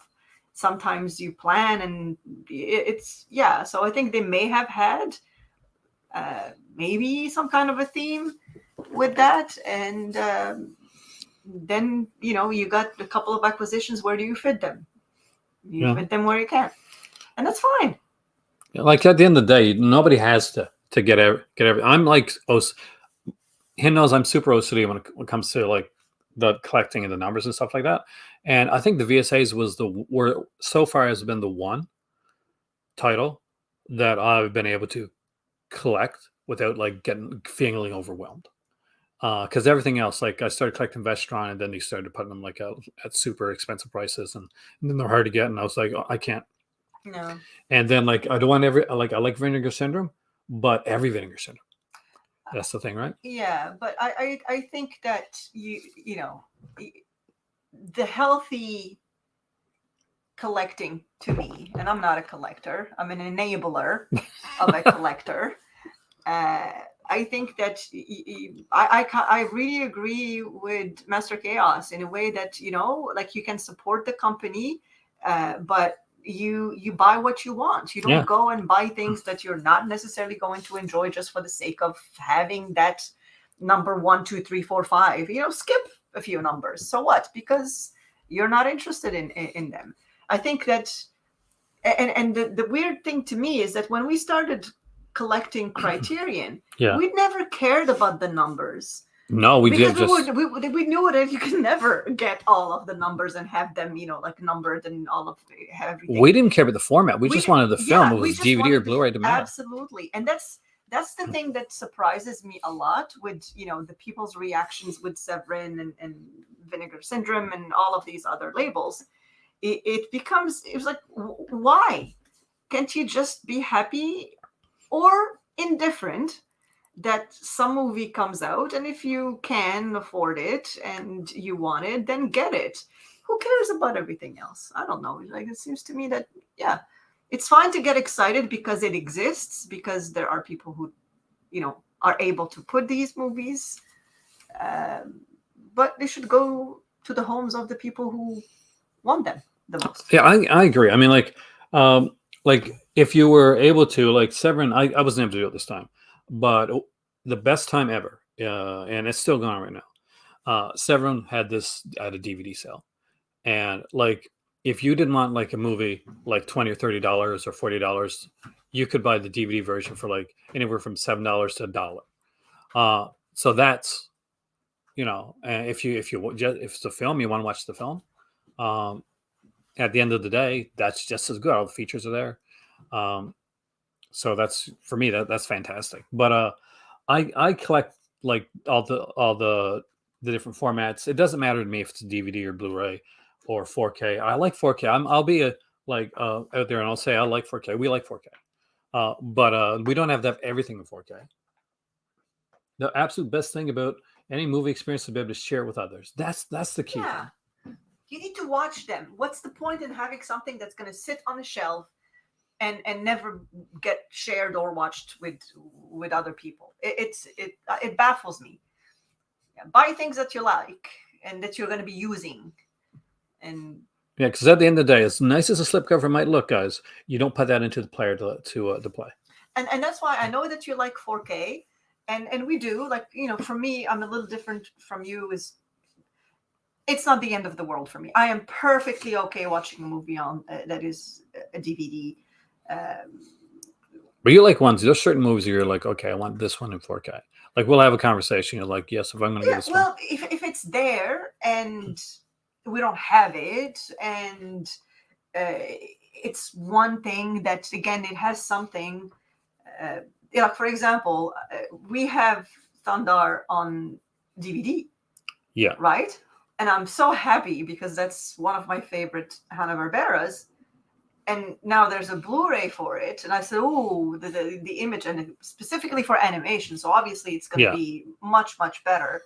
And we talked about it. And I said, I'd like to have it, but it's not a priority. And I can absolutely live my life happily owning a DVD as opposed to a 4K. If it's, there's no, like you pick and choose.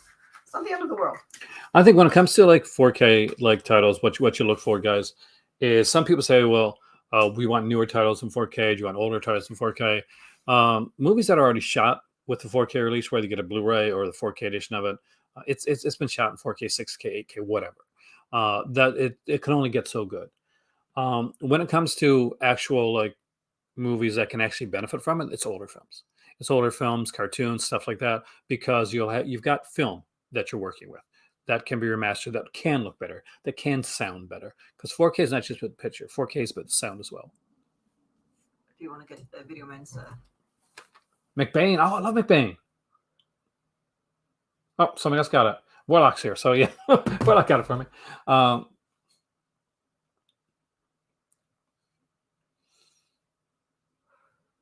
See the sealed VHS. I don't get, and you guys can, maybe some of you guys are out there. I don't understand like grading like VHS tapes. They're gonna rot. Yeah, like film is gonna rot. Plastic wrapped or not. No, I don't get, and I understand. I shouldn't say I don't get. It's not for me, but I completely respect people who do that.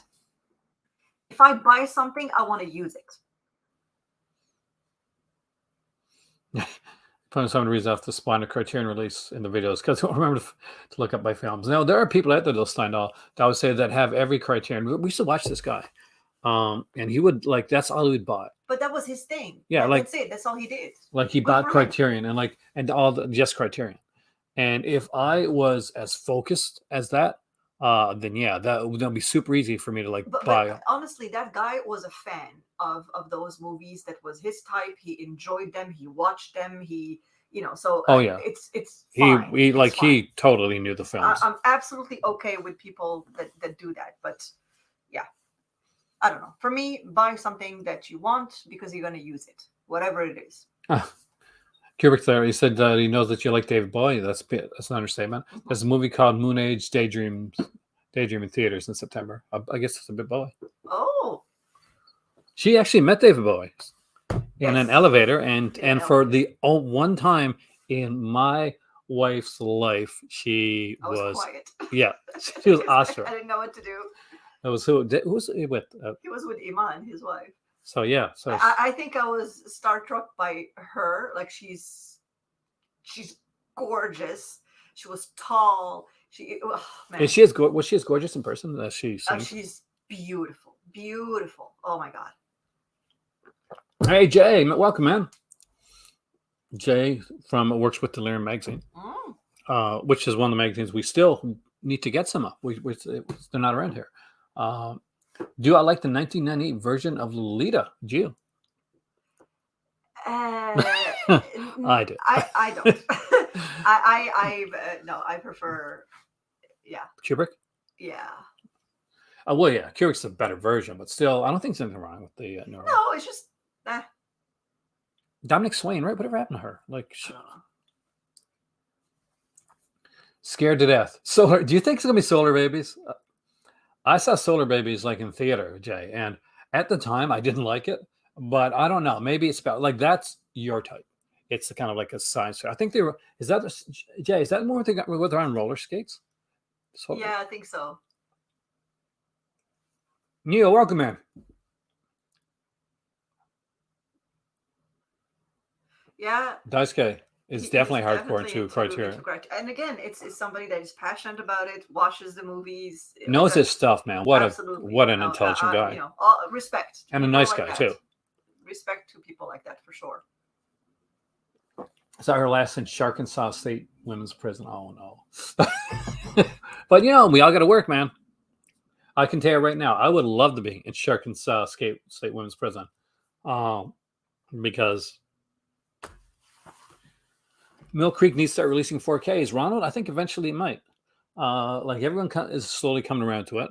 Latest Mill Creek release I got actually yesterday was Ultraman Mavis.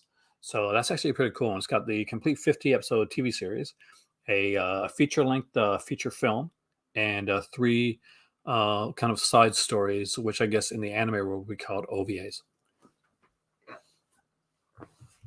If he doesn't have every Criterion Kubrick, he has pretty much close to it. Yeah, and that is absolutely not us, I think, or certainly not me. I prefer to look at movies from my youth. I think most people on the chat are the same way, where we try to catch, things that we remember from when we were young. So That's correct, actually. CGI Mill Creek sequel, did 4K. Jerry Lewis, Nutty Professor. No, I did not. I don't know if I do though. I don't think I want to see that. I don't know. Ready for the Taboo box set and Hobgoblin slipcovers. Hobgoblin slipcover, I'm sure, but Taboo, I'm not quite sure. If still, that's a possibility. They could go another way with it though, Jay. They could swerve us and do a genre one. But I need to get the box set for Taboo hidden. No, you're not. Yeah, we have enough getting stuff from Morocco.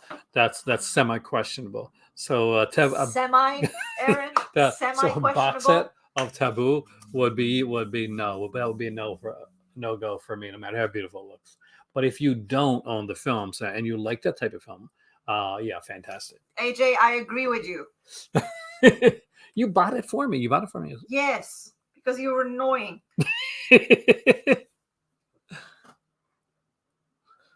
I'll try and select movies we would like, not just one company. That's true. Next week, guys, we'll be talking about the Severance sale. There's 8 titles in total for the Severance sale, right? It's funny that they actually put their ads for the sale today. It's smart. I mean, Severin and a lot of people think that Severin and Vinegar Syndrome are they are, but they're not. They're economically. They are. They are competition to each other, but of course, you can still work with your competition. That's not a big deal. So they've Flesh for Frankenstein, Blood for Dracula, which came out by Severin. That was a Vinegar Syndrome thing, and they actually worked together a few times. Good. 13 partner labels. Yep, on June 3rd. So that's that'll be coming out as well. Don't think they do a slip box for an adult title. It's the adults. It'll be interesting. I mean, Ice, a Taboo box set would be something that you think that they put for a Valentine's Day sale. Oh, how fitting! An incest porn for Valentine's Day. Oh my God, I cannot wait. Say you love your better half with the gift of porn. No, incest porn. Be quiet. If you say this too many times. Sorry. Sorry, I don't want you to get demonetized. I don't think we're gonna do. We might get a bit, not a lot. When does the podcast drop? Still working on it. That's something that I want to do with some other people, and I want to get my better half in sometimes. Yeah. So it's taking time. I'm a bit busy. So yes, we'll do that. There are definitely plans in the future when things when we know a little bit more about the state of us moving and all of that stuff. But yeah, I think that I'm comfortable, when things are a little bit more, quiet and we get to enjoy our life. Yeah. Then yes, I would have time to do that. Yeah, nothing says I love you quite like Taboo. Didn't I buy it on Valentine's for I don't know. I won a $50 coupon actually from Vinegar Syndrome. Wrong. And it was Valentine's Day. It was the only titles you could buy for that coupon were adult titles. So I was forced. No, you were not. Only 12 non-adult titles left that don't have slips. Yeah, actually, GK, there's a lot of their legacy stuff has slips now. So there's only a few left that they can do slips with. So really, what they can do after that, I'm not quite sure. It's not 3 months out. Oh, there you go. No, I'm not quite sure how that would go over. Yeah. Can't imagine Senator Arcadia, going to your better half, proposing, getting down on one knee, and then slipping out the Taboo box set. She may not want to go to any family get-together, so just put that out there right now. I'm going to open a can, so sorry for the noise. It's ASMR. Yes. My ex-wife doesn't know what you buy. Well, if your ex-wife doesn't matter. I love that knows no boundaries, even boundaries that should be respected. I actually love that.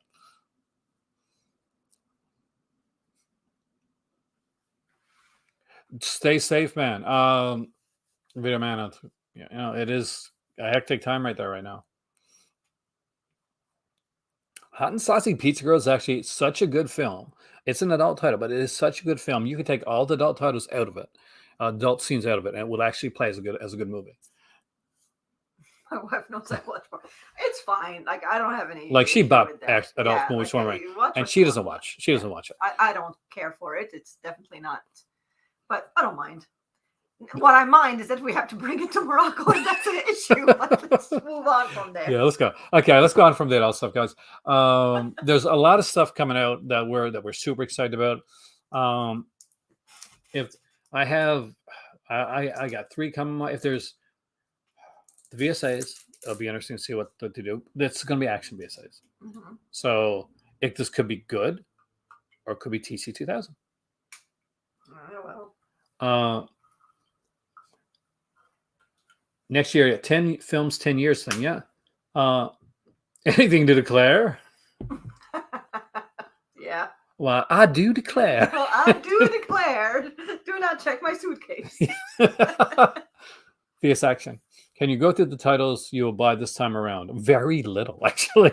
I'll put it to you right now. See that donation link down below?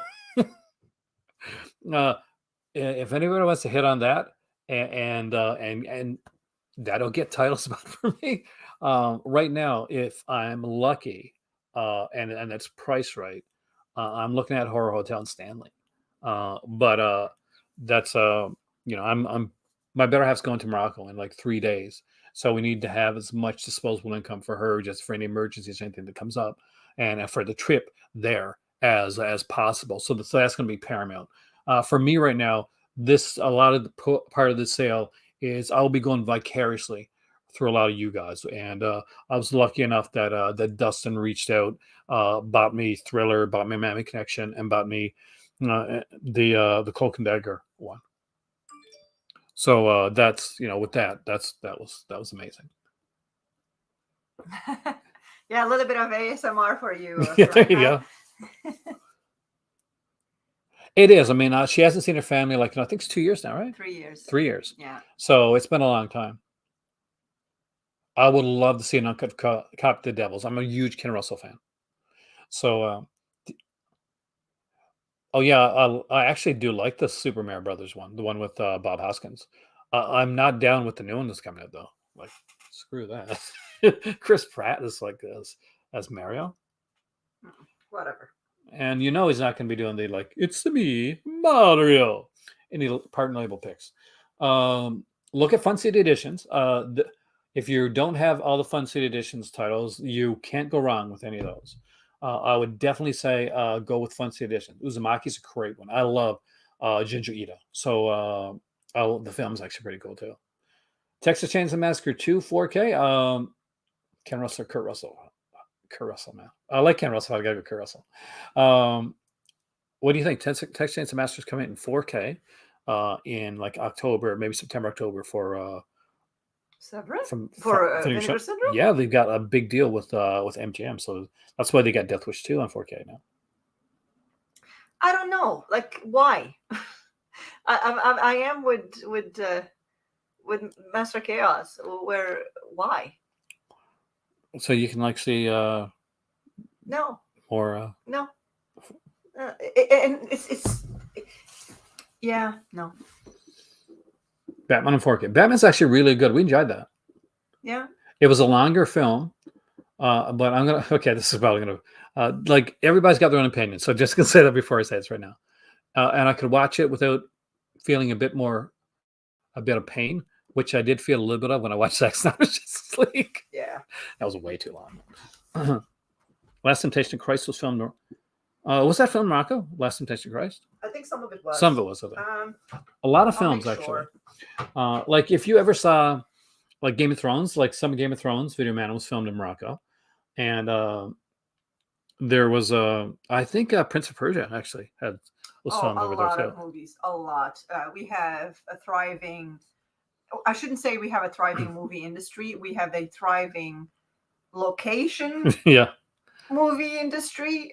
So there is a quality of light in Morocco, specifically the south of Morocco, that is very, very attractive to directors.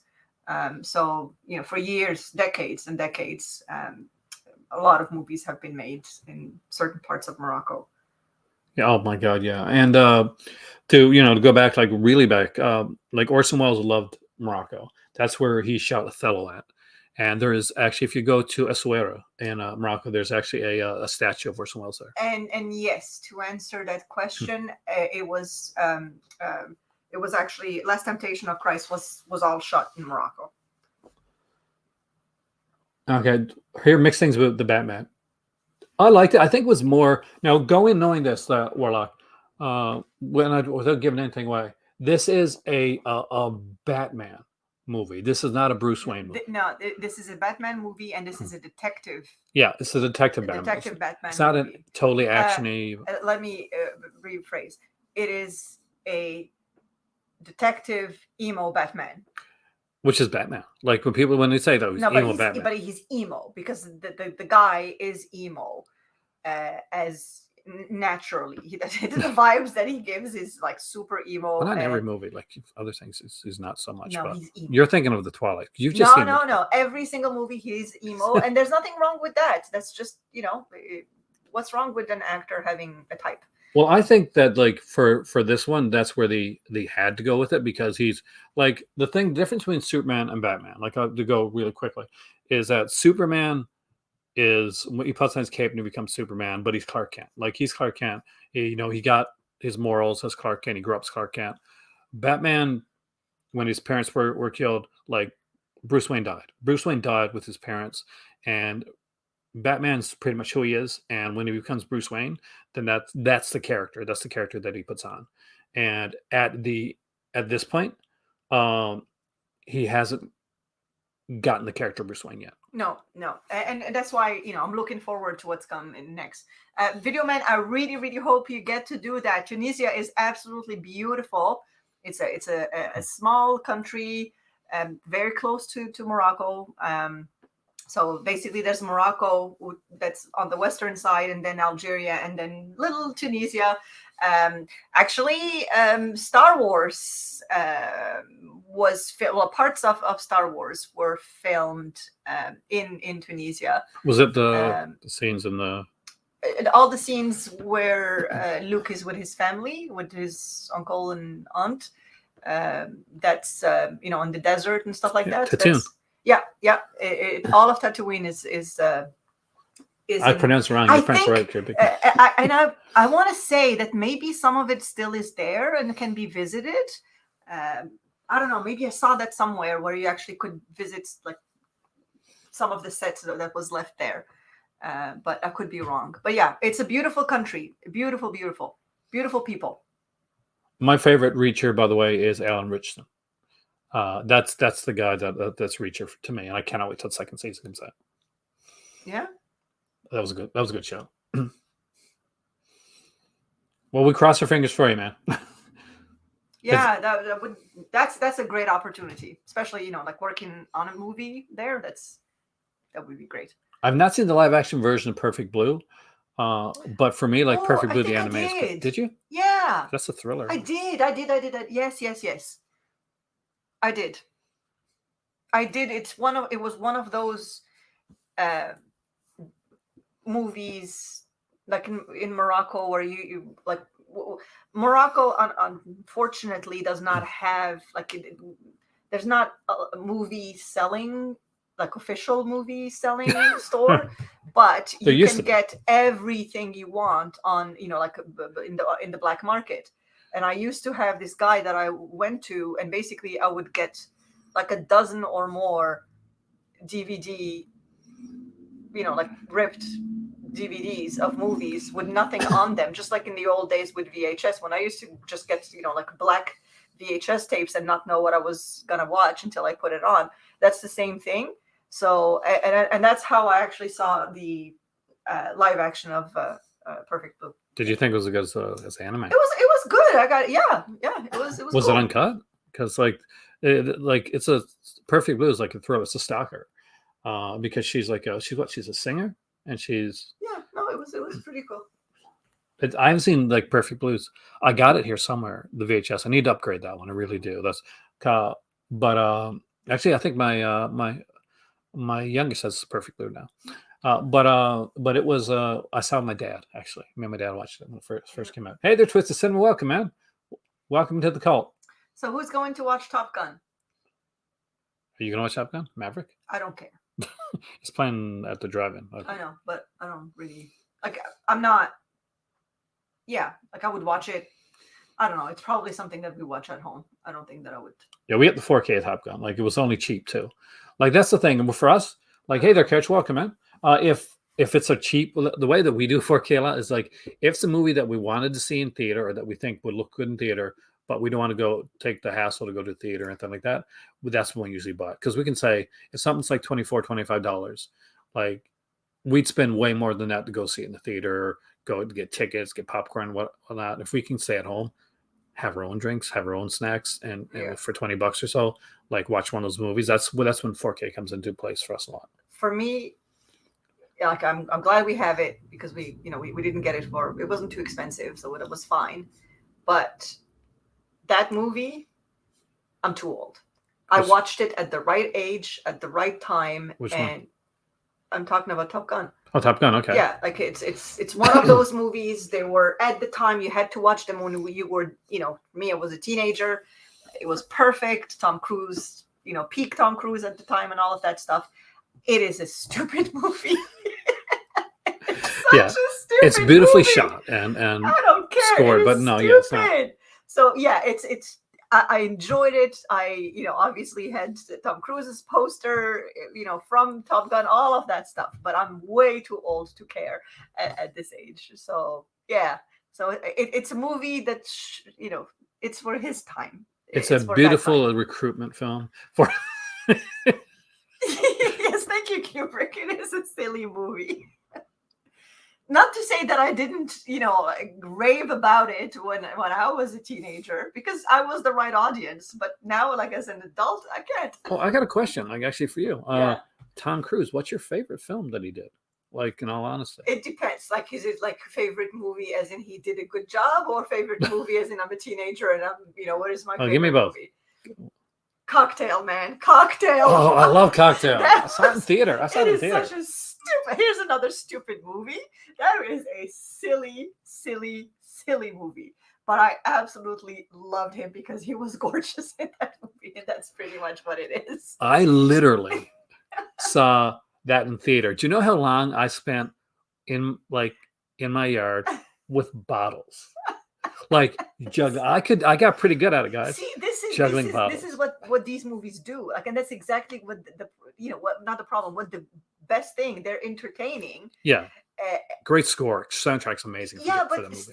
That's the whole point. They make you like you're not gonna go at your age if you watched a movie like Cocktail at this age and be like, oh, I'm gonna go and try me some bartending tricks. No, no. Before you go any further, that I want you to soak in what you just said and look at who you're talking to. I know. A normal person. A normal person my age. A normal person. But me, I probably would. I loved Far and Away. I absolutely loved Far and Away. A Few Good Men, I think, is probably his best acting role for sure. That and Vanilla Sky, I really, really like Vanilla Sky. I did not like Vanilla Did you? Sky. Oh my God, no! Again, plot holes. What's the name of it, guys? Guys, help me with this one. My favorite Tom Cruise movie, aside from Risky Business, which I think should be everybody's favorite Tom Cruise movie. Legend is excellent. I love that movie too. Yeah, but not because I'm Tim Curry. But, I love it. But the one that he did, All the Right Moves. I love all. Edge of Tomorrow. I agree. I actually enjoyed that movie a lot. Born on the 4th of He did a good acting job in that movie. Really good. Yeah, I know, but Tropic Thunder cameo. Yes, I agree. Yeah. Let's forget about that. No, he did a good. What was it? No, he is a great actor. Like I'm waiting for somebody to say The Mummy. You know what? I don't mind. I'm gonna say it. I'm gonna go at Warlock. I did not mind The Mummy. I did not mind it. It was okay. It was okay. It wasn't as bad as people said. Yes, it was okay. But I mean, considering what Cocktail fans right here, considering what came out, some of the other Mummy movies, I'm sorry, but as good as Brandon Fraser's Mummy was, like Scorpion King, like The Mummy 2 and 3. Like, I'm sorry, yeah, that doesn't look Risky so bad. business, definitely. Yeah. But again, I think I don't know how old Sometimes everybody you just is. got to say fuck it. Yeah, it's. That's from Risky Business. I know. Rain Man, yes, incredible movie. I forgot that one. Totally. Yeah, Rain Man was. See, but all of those movies, I agree that they're great movies, but they're not movies that entertained me. 40th year for Risky Business. I would love a 4K. I don't have any version of Risky Business, so I would totally buy it. How much? What? No, it said it's his 40th year. Risky Business 40th anniversary. Yes, we're old. Say that again. It's the 40th anniversary. 40? 40 of No. Risky Business. Yeah. Risky No. Business. Yeah. Just look it up. No. Look it up. Oh my God. Who said that? We need to ban him. You're getting banned, whoever you are. No, you're not. Jerry Maguire. Oh my God, 40 years? No. I love Jerry Maguire too. There's a lot, Tom Cruise, for all the hate he gets on some stuff, because he's an unusual dude, pick some entertaining films. He does pick some entertaining films. I'm going to say it. I like most of the Mission Impossible films. Not the first one, but the rest of them. Show me the money. Yes, please, guys. Show me the money. Color Money, again, is another favorite of mine. That was a good one with Paul Newman. Not a fan of the Cruise version of War of the Worlds. My favorite version of War of the Worlds is the TV series.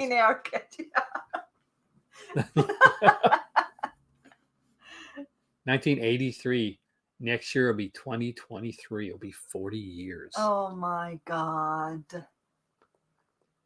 You know what? Like, kind of, I'm going to put this out there. I'm not going to say much, but I'm just going to say, in the original, like, Top Gun movie, he was like romancing Kelly Gillis, right? Mm-hmm. She's like the older character. But when they brought it back, didn't bring back Kelly Gillis. He brought back a younger character for him. Just saying. Yeah, well, double standard much. I think I like Legend, Tom Cruise Legend. I think. Yeah, Minority Report. That's another good one. Yeah, it was. What's the one where he kept getting killed? Kind of. Yeah, that's the one. Die, repeat. Yeah, yeah, it was mentioned. I liked Eyes Wide Shut a lot, actually. Stanley Kubrick. Yes, I'm a Kubrick fan. Like those, for those that don't, I'm a big like. I personally did not like Eyes Wide Shut. No one here liked Interview with the Vampire. I did actually. I love that. That was a great again. The Outsider. Stay gold, Pony Boy. Francis Ford Coppola. Oh yes. Yeah. He played a really sleazy character, Magnolias. Yeah.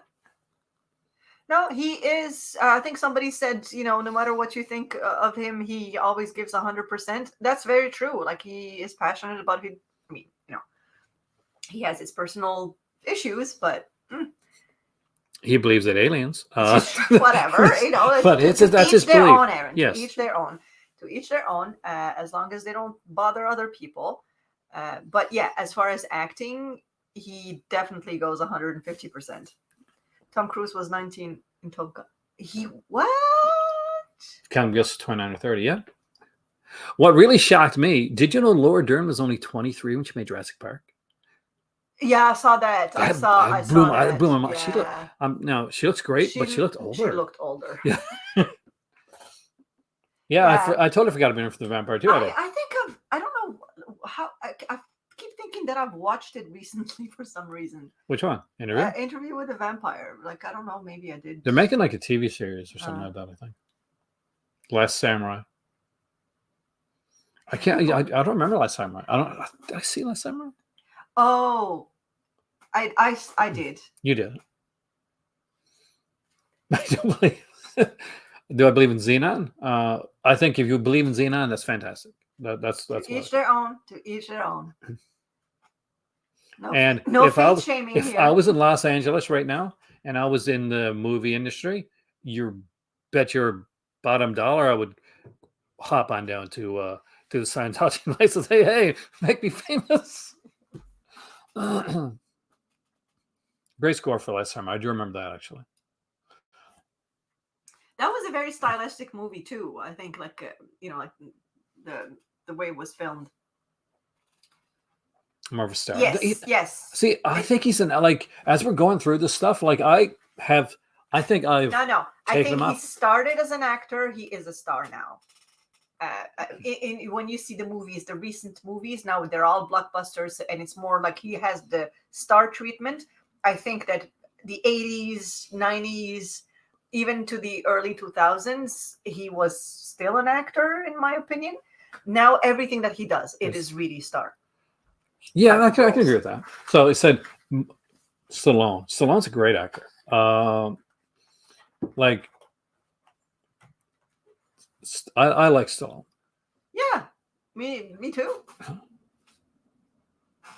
He's an underrated guy, I think.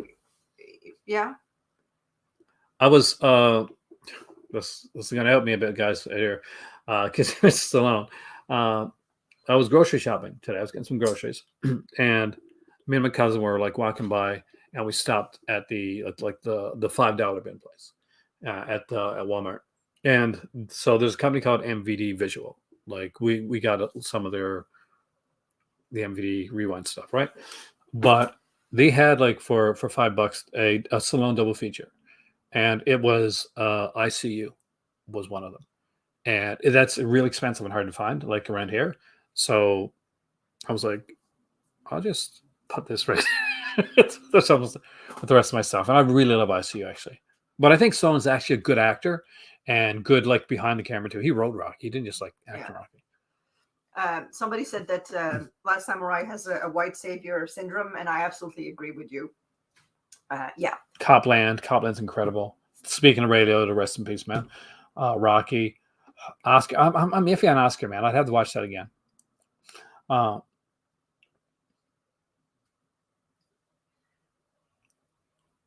What is that movie that nobody can find of Stallone? It's like the movie that everybody makes fun of. Well, there's a comedy like one. See, he did a movie called Rebel, and they made a dubbed over comedy version of it called A Man Called Rainbow. Yes, that's the and one. I've only seen it on VHS. You can't even get this through Nefarious Purposes, which is the downloading sites. You can't even get it there. But me and Raj watched it. And we cracked up. Oh my God! There's even a scene with like he opens up like a Pillsbury thing, and it's the Pillsbury Doughboy. He's like hee, and they put him in a microwave. Oh my God! Explode the pills. It's really good. What about Frank Stallone? Quality actor there, man. Frank Stallone. He sails in his wheelhouse and he does his stuff, and he likes what's avocados. Remember that? Yes, what was that movie? Yeah, that was the very first one. He ended up buying an avocado farm. That was good. We liked that one actually. Yeah, no, we did. I think somebody mentioned. Speaking of Vinegar Syndrome, what's someone that plays the? I think it was Nick Cage. Somebody mentioned as another one of those. Nick Cage. The thing about Nick Cage is, no matter Nick Cage never phones it in. Whatever he's in, no matter what it is, he goes straight out. And I respect. Even if it's not the tone of the movie, it doesn't matter. He does do the tone. I'd say I don't watch things like celebrity, but I don't watch much reality stuff. I think Big Brother is probably the only one I watch. I don't watch that on a regular basis.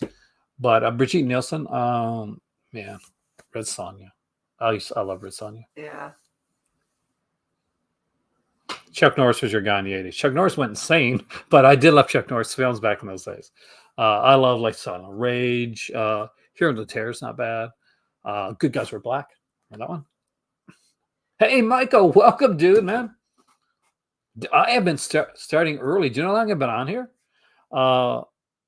I was going to invite you in, by the way, Michael, but I figured like filmmaking Michael was doing his own thing, but or you would have been on here, dude. Instead, he got the poor man's option, which is me. No. See, I think I'm the poor man's option to you. So there you go, right? Delta Force, that's one of your favorites. Delta Force, definitely, yeah. And again, as an adult, it's a little, I have to remove myself a little bit from these movies because, the bad guys were always people that kind of looked like me or my dad or or somebody. So hey, it is what it is. Thank you, Ringo, by the way. We're keeping fingers crossed and trying our best. Travolta had a couple good runs, definitely. Early Travolta stuff I really loved. I'm going to say it. I'm putting it out there. You guys, I like Grease too, better than Grease. I did. Grease had better soundtrack, though. I didn't care much about that.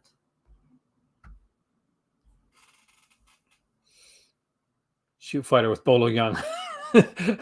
Don't make me worried. I'm worried that we're going to get shoot fighter now. Or then see what I would, if they want to like make me excited. If they want to get me like looking at my better half and saying, please let me buy this, then they got to put it like King of the Kickboxers with Lauren Avenden, that type of thing. That's the type of like of action movies I want to see. Yeah. If it's a Jalal Mary again, like wait on that. Yeah. Somebody said, I think, Iceman said Canon Films. Oh, I love that Canon. Would be cool. Yeah, Canon is entertaining.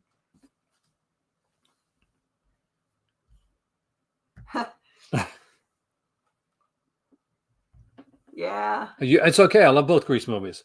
Early on this week, I was like, I actually do like River Death because I do like that. I do like the actor Mark Dudikoff, right? Yeah, Mark Dudikoff. Yeah. I'm a huge Mark Dudikoff fan. That was by Video Man and by Kino. We actually have that one. Yeah, and to be honest with you, at this, I would be looking forward to the movie, but I would be looking forward to commentary and any special features they would have on those movies, because I really enjoyed all of the documentaries we saw about Canon Films. Oh my god, that really good documentary. Yeah, so good. Like that's the type of stuff she'll watch. She don't watch the horror stuff with me, and she's definitely not watching. You're gonna be disappointed when Michael, but she's definitely not watching the nudie stuff with me. She's not watching that with me. But she will sit down and watch the craziest, like insane action films or sci-fi films, fantasy, that type of stuff. And the cheesier, the better. Like she sat down and watched Things with me twice now. Twice. Yes, did. Eliminators. I forgot about that one. That's actually a really cool film. The Go-Go Boys is a new documentary by Canon. I haven't seen that one yet. That's the one that they did themselves. Dan Gonzalez, welcome. I hope you're doing okay, man. I sent you a message. I know that you responded back to it. So hopefully things are going well. He lost a loved one, a pet. Oh.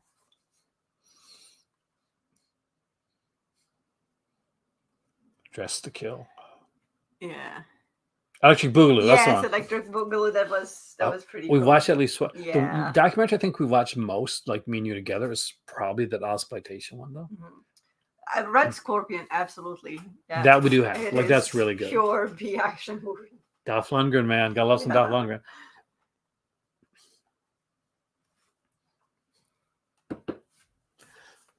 But there's so much cool stuff. I like Not Quite Hollywood.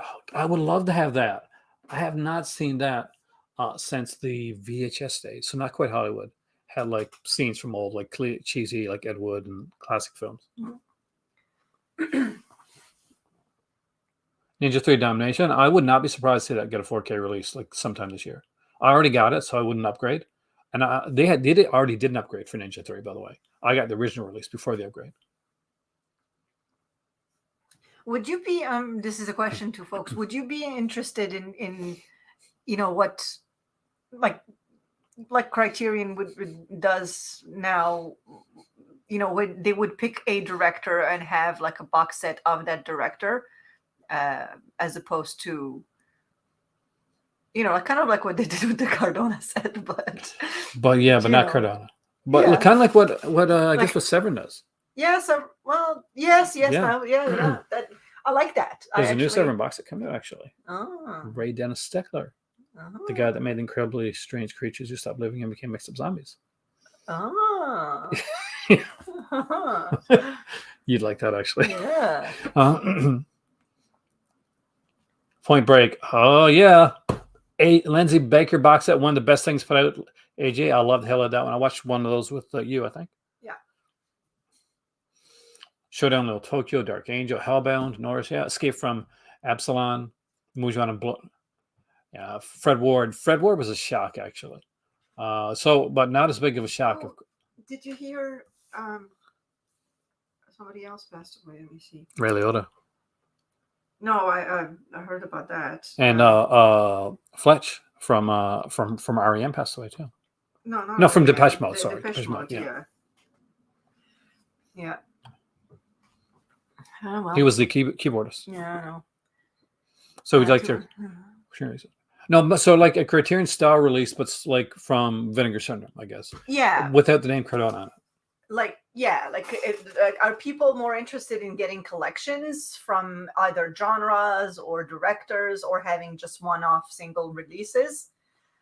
I think that for the money that people pay, if you're gonna pay for something, I would prefer things that are more of a collection or a box set of multiple movies as opposed to just like a single release. Yeah. Because at the end of the day, when you have, they probably get the rights to that director or a collection of movies, and when you buy them one by one, that's a lot. Yeah, like we paid a bunch for the Al Amsa one. Like that was fairly pricey for us, even at the time. But for what we got out of it, like that was a huge, like his Tom's premises on his entire career. I know, stuff like that. I know that people like the Severin gimmick. Which one? Stickers and pins. I do. I like some. I know you do. And it's fine. But like, I mean, that's how they pad their prices. Well, the Vinegar's. Well, you don't have to. Like, you can. Like at the end of the day, you can just buy the box. I like that option. Yeah, because you don't have to actually. I think that what I wish that was, the only problem I don't like about it is the fact that it's U.S. only. But what they've done recently is done books. The books, yeah. And well, that's more of like, for me, especially right now, I read more. Yeah. Like I always say, the best special feature you can get out of any release is going to be a book on it. Yeah. There's one like a Bridget Leahy book coming out at Severn sale, but it's US only. Yeah. Not a big Severn guy, Alex. They've gotten better, I think. Shawscope, I agree. We finally have it. Absolutely. Waiting patiently for Volume 2. Yeah. I'm just happy that we have that one, to be honest.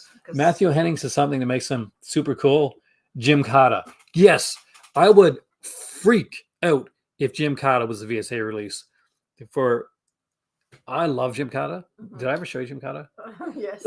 It's crazy. What's crazy is like, so he got this gymnast guy, and just so happens that there's like what relates to is like a horse in the middle of the town, so we can actually use his gymnastic skills to fight. So for those that don't know, I did gymnastics in school. That was my thing. I wasn't a big person when it came to like team sports. Sucked at those. Great at gymnastics though. So I loved watching Jim Cotta, American Anthem. Oh, something mentioned right there, American Anthem. Well, some of the worst acting you're going to see is in American Anthem, but Mitch Gaylord is such a great gymnast. That's canon too, right? Jim, some of them. Yeah, I think Jim Cotta is canon. Yeah. But to get like American Anthem, and if you put American Anthem, whoever puts it out, you got to have the "Take It Easy" song as one of the special features. Yeah, well, that may be difficult. John Waters. I would love to meet John Waters. He looks such a cool dude, man. Yeah. Okay, I'm going to say something. So I am always surprised that John Waters, I don't know how old he is, but it always surprised me that he doesn't age. He doesn't age. Okay, yeah. So I'm not the only one who thinks that. Because I'm like, I thought this guy was making movies back in 70s. So I am right that it is the 70s. Yeah. But no, he definitely is. He's got this look and he's kept it. And he did not change a bit. And I always think that, he's one of those old directors, but he's still around and kicking. Oh, yeah. And he's so interesting. Like the Crybaby. There you go. Tracy Lords was a Crybaby. Actually, that was one of her first, like, actual, like, legit films that she did. Mm-hmm. Shame to say, I just seen 2 films from him. There's some great stuff though. What's your favorite John Waters? Do you have a favorite John Waters? I don't have a favorite. he's a character that I enjoy listening to. His movie's not my thing. Werner Herzog did not realize that Waters was gay. Wow. Like, okay. He's always looked old. Yeah, well, he Oh, always looked like 1964 is his himself. first film. Yeah. Win a prize for him. You have to make fries. Won't be buying pink flamingos. Well, see, that honestly, and that's the thing. That's probably the only movie that I really know. Oh, really? Of all the ones to see. That's the one. So then I was like, okay, so that's the type. No, these are some stuff like you could actually watch. Okay. I want to see Dark Glasses, like Argento's new film. Yeah. Because he did a new movie. I know.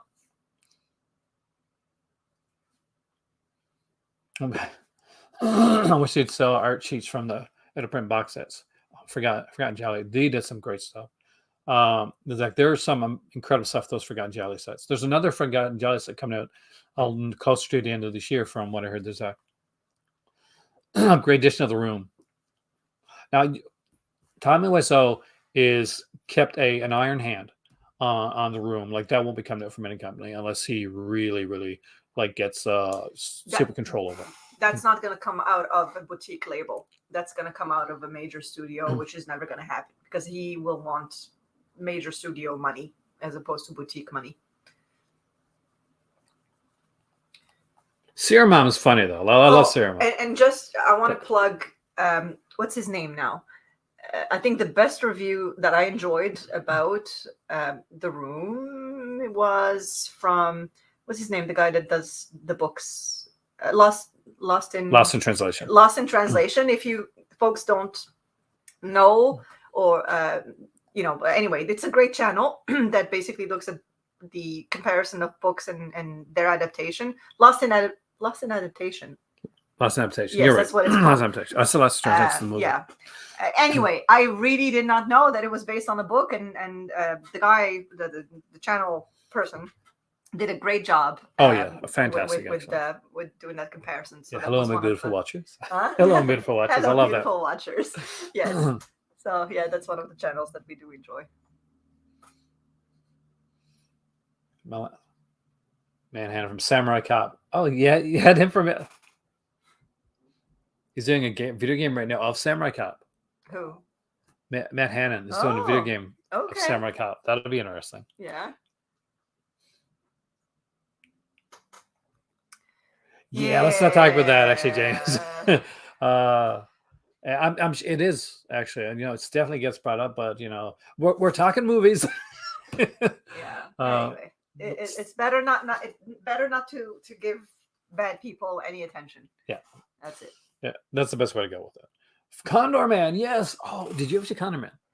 It's like Disney's kind of like Michael Crawford. The guy that played in Phantom of the Opera on stage play. He's Condor Man, and he's just like, I think I'm not sure it's cartoon or something like that. It's this Condor Man suit. It's familiar, but I can't really remember. I have The Room on DVD. I don't have the Blu-ray yet. Yeah, I think DVD is just fine. Yeah. Dominic Noble, he's great. Kubrick, you'll really like him. Actually, I know Kubrick will. Yes, Dominic Noble. I would buy a Neil Breen box set tomorrow. Yes, oh my God! Too. Yes, me too. Yes, we would actually buy a Neil Breen box set. we love this stuff, man. This is our jam. Yes, I take my money. Yeah. I can't believe he committed suicide. Why? Why? I can't believe it. I love it. Betamax. Oh God, I remember that.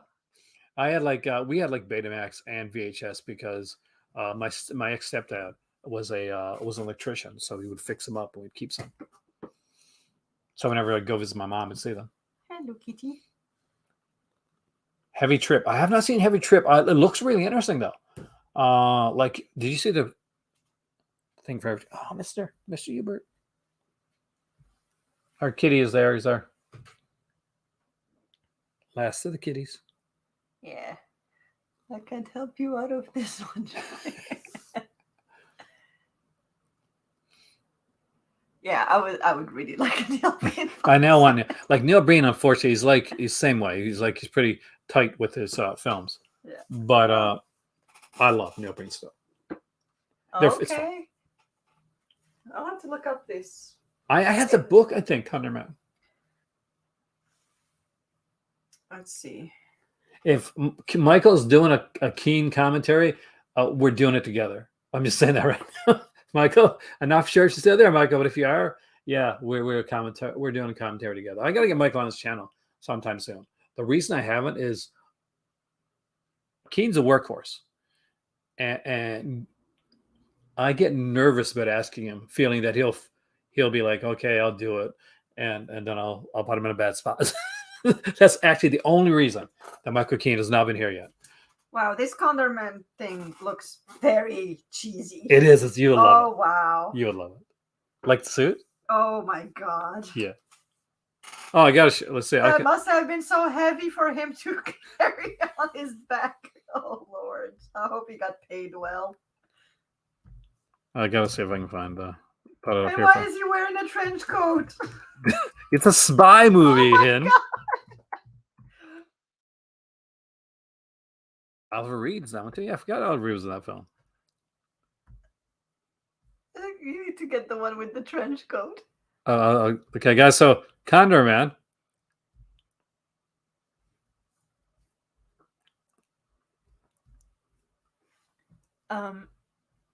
It go down, I think. No, just close that. Close this. All right. And go down a bit. There it is. Or that one.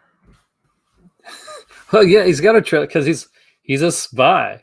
Condor part of the MCU. So no, Condor part of the MCU. That'd be fantastic. No, it's gonna have its own universe, like Star Wars, the MCU, and then Condor Man. The Condorverse. Look at that suit. Look at that suit. Oh wow. I think he jumps off the Eiffel Tower or something like that on the suit. I mean, just look at how heavy, like this one. Look at the poor guy. This is a heavy rig. And she's on top of him too. Actually, yeah, Warlock, we watched the trailers at the beginning of the video. I don't know which one came first, Birdman or Condor Man.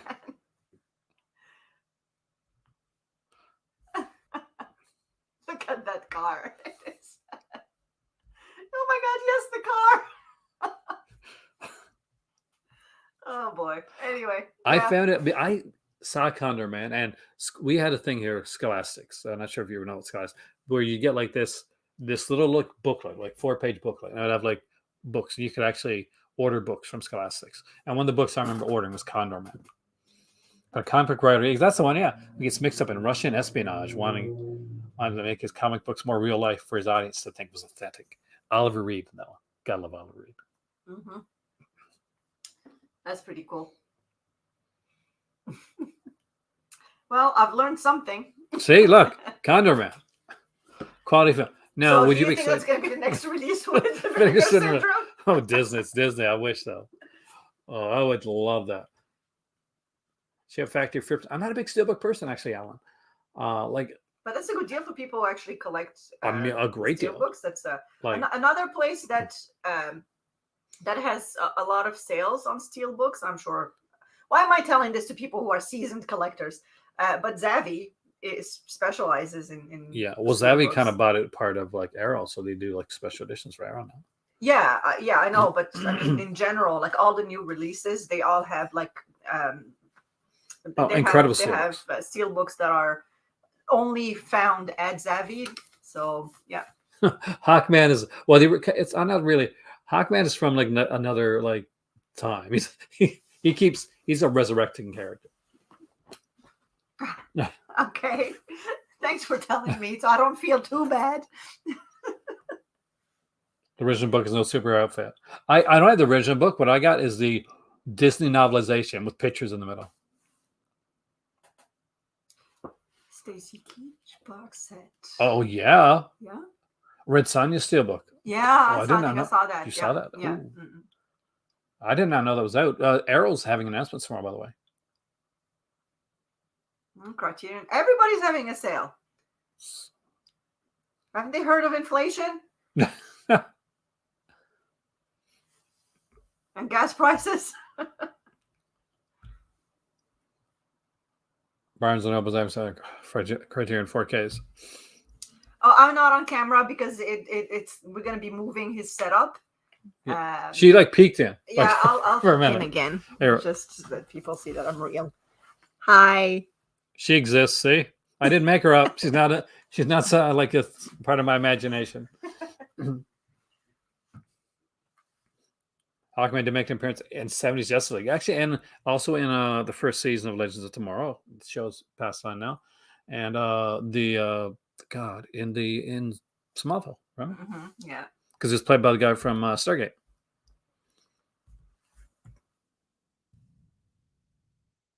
Talk for a second while I do this. Sure. Converse. Yeah, so Criterion has a sale. I think BN is having a sale. Okay. All the partner. So there's a question about the partner label titles. Are they revealed, or will they have more now that the sale starts? As far as I know, I don't know if there's going to be. Well, usually there is. Usually there's a couple partner label titles. Like partner month is like, as I said right there, is June the 3rd. So I'd say a lot of partner label stuff is going to be kept for then. Like, will we get any? Maybe. Oh, definitely not. What? Aaron's not a ventriloquist. But No. that would be creepy, wouldn't it? Oh my god. Well, listen, they've released Taboo. Listen, nothing would shock me. Just put a hedgehog on the cover. Although right now he's a bit in trouble, so maybe not. He's in jail, isn't he? Yeah. Yeah. I'm just saying trouble. Let's leave it at that. Yes. Do I get to write off my purchases for business purposes? Not yet. I would have to be making more money than I do right now. I would love to be able to do that in the future, though. So, I will keep, if things go well, I'm going to keep working on stuff. I want to take, I did not mention this to my better half, I don't think yet. I would like to eventually take maybe an online editing course, something like that, something. Yeah. They're not expensive to do. So, because I would love to get more into the editing portion of this. And honestly, if you can edit, you'll find a job somewhere. Like editing jobs are always are plentiful right now. Michael actually I think he's on doing his own thing right now. But he's a filmmaker, and he does some great editing work over there at Screen Rant. So make sure you check him out, stuff there too. He does good stuff. Him and Master Cass, who just finished the film. Great guys. Hey, there you go. I think jobs plentiful and soul crushing. Yeah, that's what you get, man. 48 hours for 20-minute clips. But I think it's like, I love oldies, but they're too much for Canada. Yeah, they get a bit expensive. We love the Warner Archive titles. No.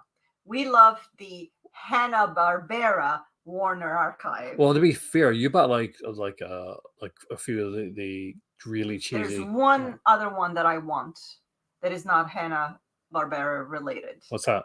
And that's Hugo the Hippo. That's still animation. It's animation. What is it? It was from. But you bought Cleopatra and the Casino of Gold and some other stuff. Have I seen Crimes of the Future? If that's the new one, I haven't, not yet.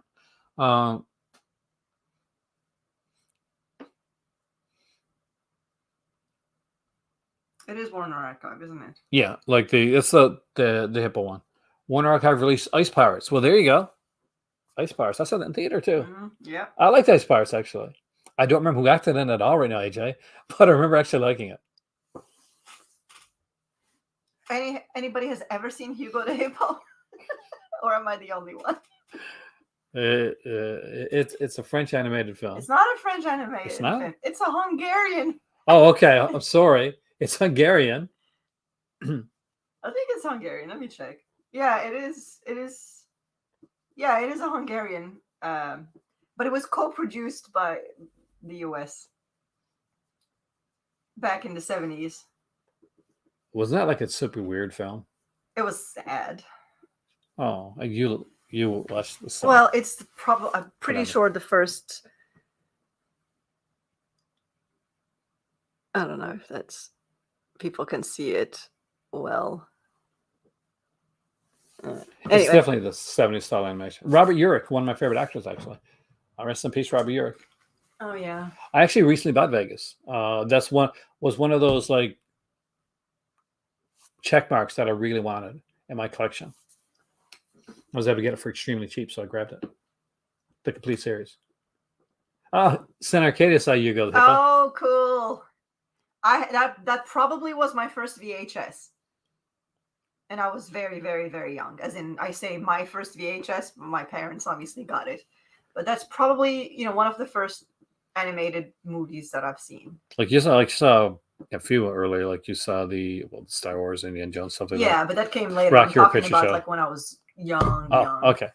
Actually, it was the same. Like Rocky, I'm pretty sure I watched the Rocky What a Horror Picture weird- Show at the same time as Hugo the Hippo. So Unfortunately, Spencer Hour is not out on to buy yet.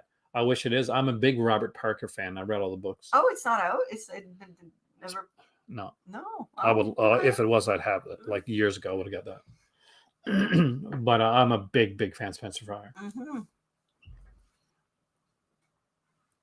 That's where actually I'll say that when I went to college, like my first year, I was reading one Spencer books, and I remember them saying like learn to cook one thing, okay, that you can impress a date with. And at the time, I could never do it now. I don't think, but duck à l'orange is what I know to cook. I don't even like duck. Hard to Kill. Oh yeah, Hard to Kill is the Nico Mastorakis. I love Nico Mastorakis.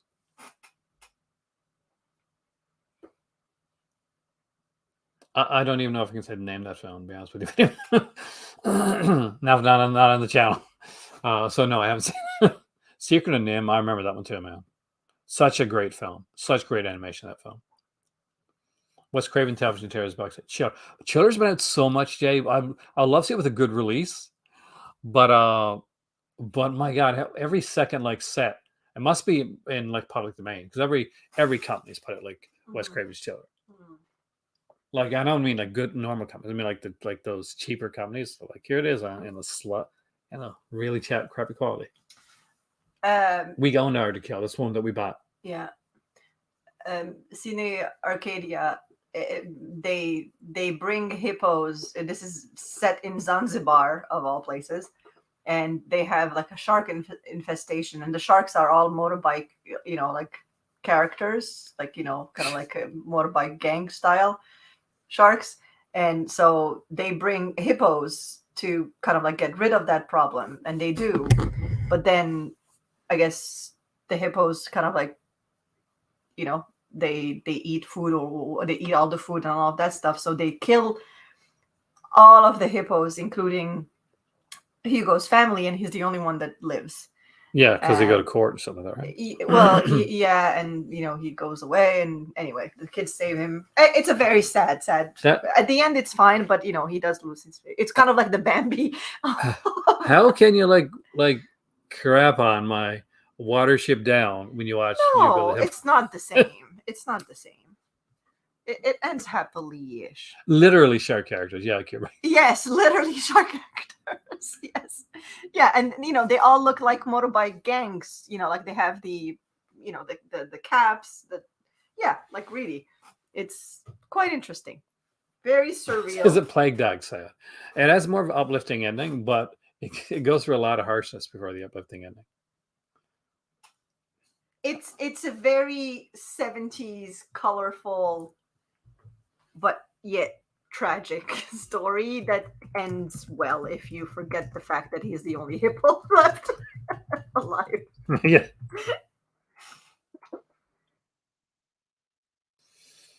I'll go to heaven. What's it with like trying to depress kids? What the hell's all that? I don't know. Yeah, Fancy Editions is one of my favorite partner labels. You haven't seen many of the stuff that I got from them yet, but you will like it.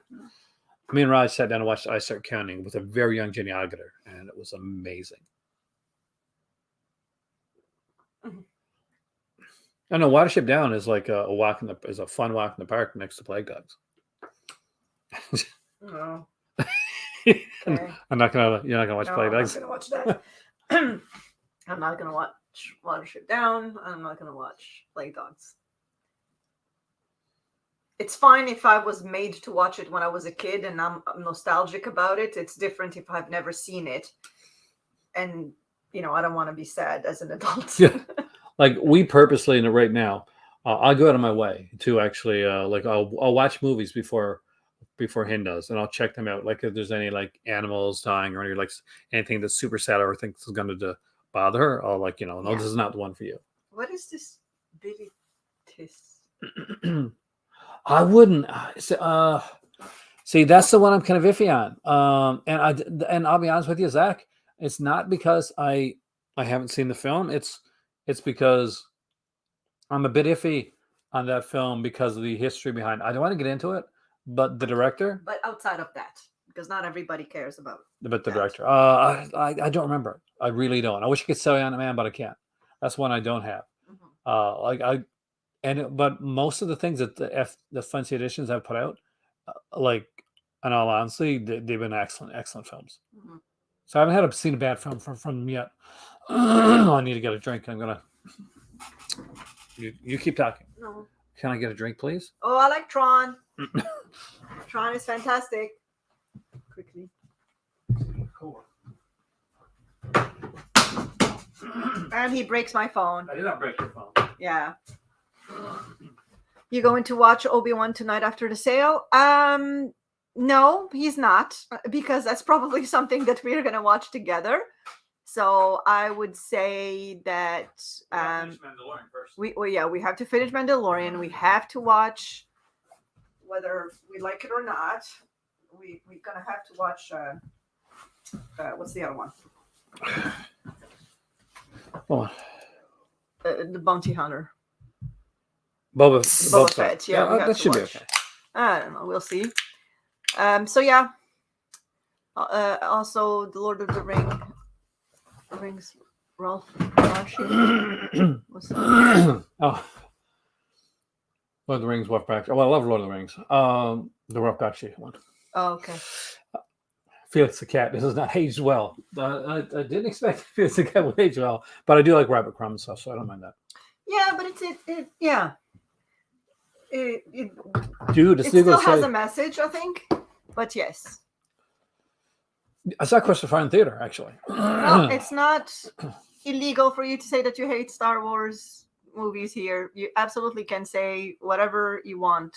There are a lot of movies I don't like and other people's don't like. And, anyway, like what you like, hate what you hate. That's exactly, fine. yeah. As long as you it's don't all like good. push As long on as you're somebody respectful else. and you don't push it on anybody else, it's all good. So absolutely. I didn't mind them. They don't, obviously they will never get close to the original because I watched them at the perfect age, but I was fine with it.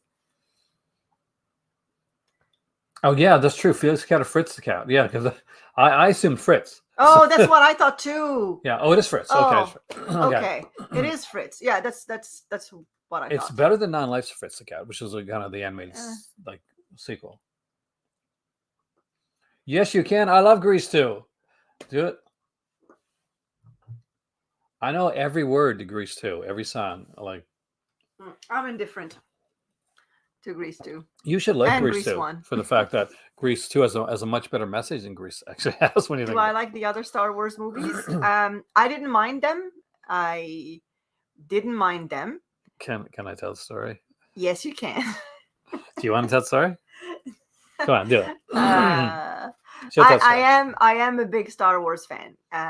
As in, that's what I grew up with, and I'm a science fiction person, so I absolutely loved that world. So when the episode 1, I suppose, was coming out, I was at university, and I was very, very excited, and I went and bought my tickets early, and there was a group of us, and we dressed up, and we were so excited. So I dressed up as a Jedi and all of those things. Did you have like a lightsaber? I can't remember, but I did. Anyway, went there, watched the movie. It was, like it was at those moments where you're like, I was entertained, but something was like, that wasn't it. Like it was not the magic of the original Star Wars. In hindsight, I can't say that they're bad. They're their own thing, and I'm okay with it because those movies and the recent movies are not taking away my Star Wars, the original Star Wars. Oh yeah, no, my God, that's the thing. People always say, "Oh, there's a remake." And I like the fact that we have a story. Like I love the fact that if we did not have Episode 1, we would not have the Clone Wars. We would not have all of those amazing animation, and we would not have in picture, not in books only. We wouldn't have the entire universe how it expanded on our TVs and yeah, you wouldn't have no theaters. Mandalorian. so I'm perfectly happy with it. It's fine. I think Rogue Squadron's my favorite new one. I think Rogue Squadron's my favorite new one. Yeah, sure. To me, they're pretty much. I'm just happy that they came out. It's okay. Could have been better, sure, but it's fine. I'll Top stop 3 talking about sci-fi films. Say what? Top 3 sci-fi films. Top 3 sci-fi. Well, Star Wars definitely would be, and I count them as a lump. Like just a one.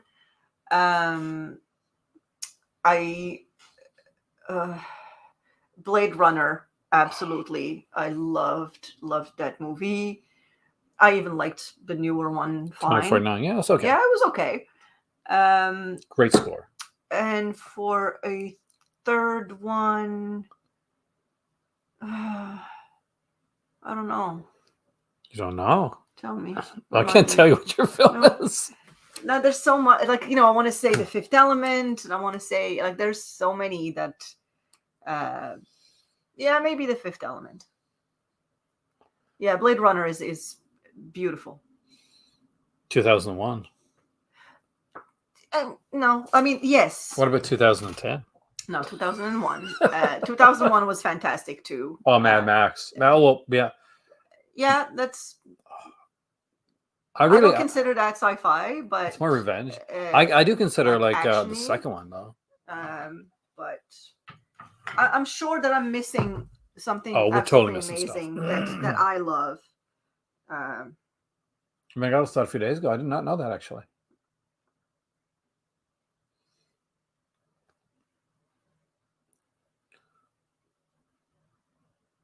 Roger Corman's Fantastic Four. Damn straight. I love that movie, actually. At this point, Alan, it is the best Fantastic Four movie out there. Gojira. Yeah. But that's kaiju, though.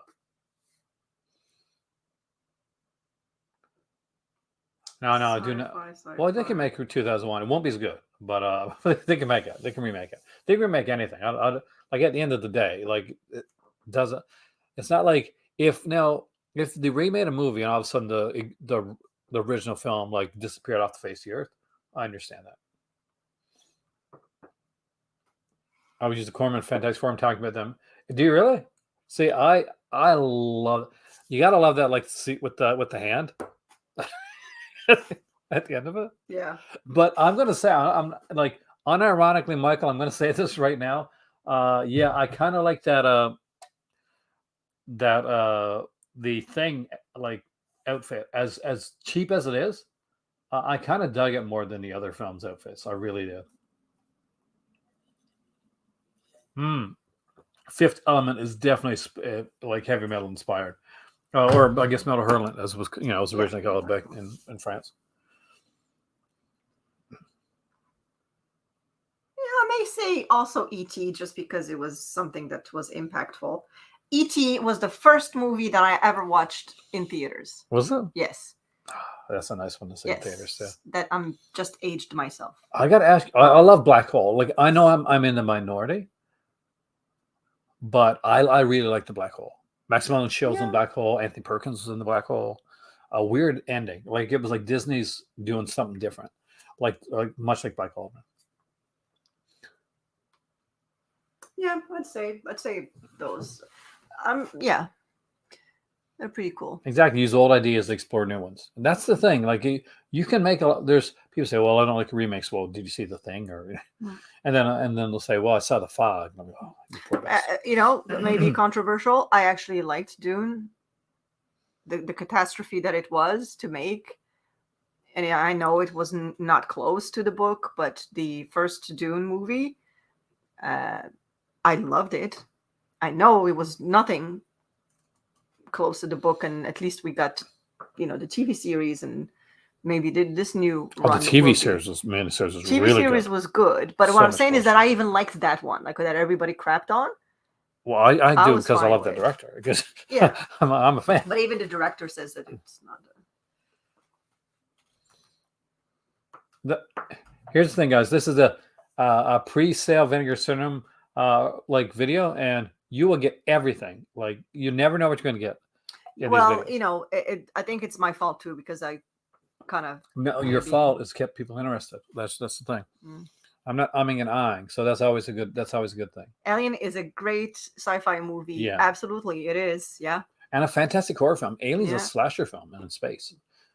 Aliens is like a action sci-fi film. Yeah. No, it's yeah. I have not seen, but I'm going to admit this on here. Like people always say, is there a famous movie that you haven't seen? Avatar. I have not watched Avatar. I've seen like maybe 5-10 minutes of it. But Me neither. yeah, I own like all versions of it. When I go to Diodatos del Help, I don't remember that one actually. Alan, I remember the one that I would love to see come out. We got an edition of it, so I probably don't need a new edition. But if they put out a shiny new edition of the washing machine, I'd buy it tomorrow. We have it in whatever. I don't know how many times we have it. We have it in a. Yeah, it's just I missed it in theaters, and then I kind of was like, well, what's the point? It's a theater movie, if ever.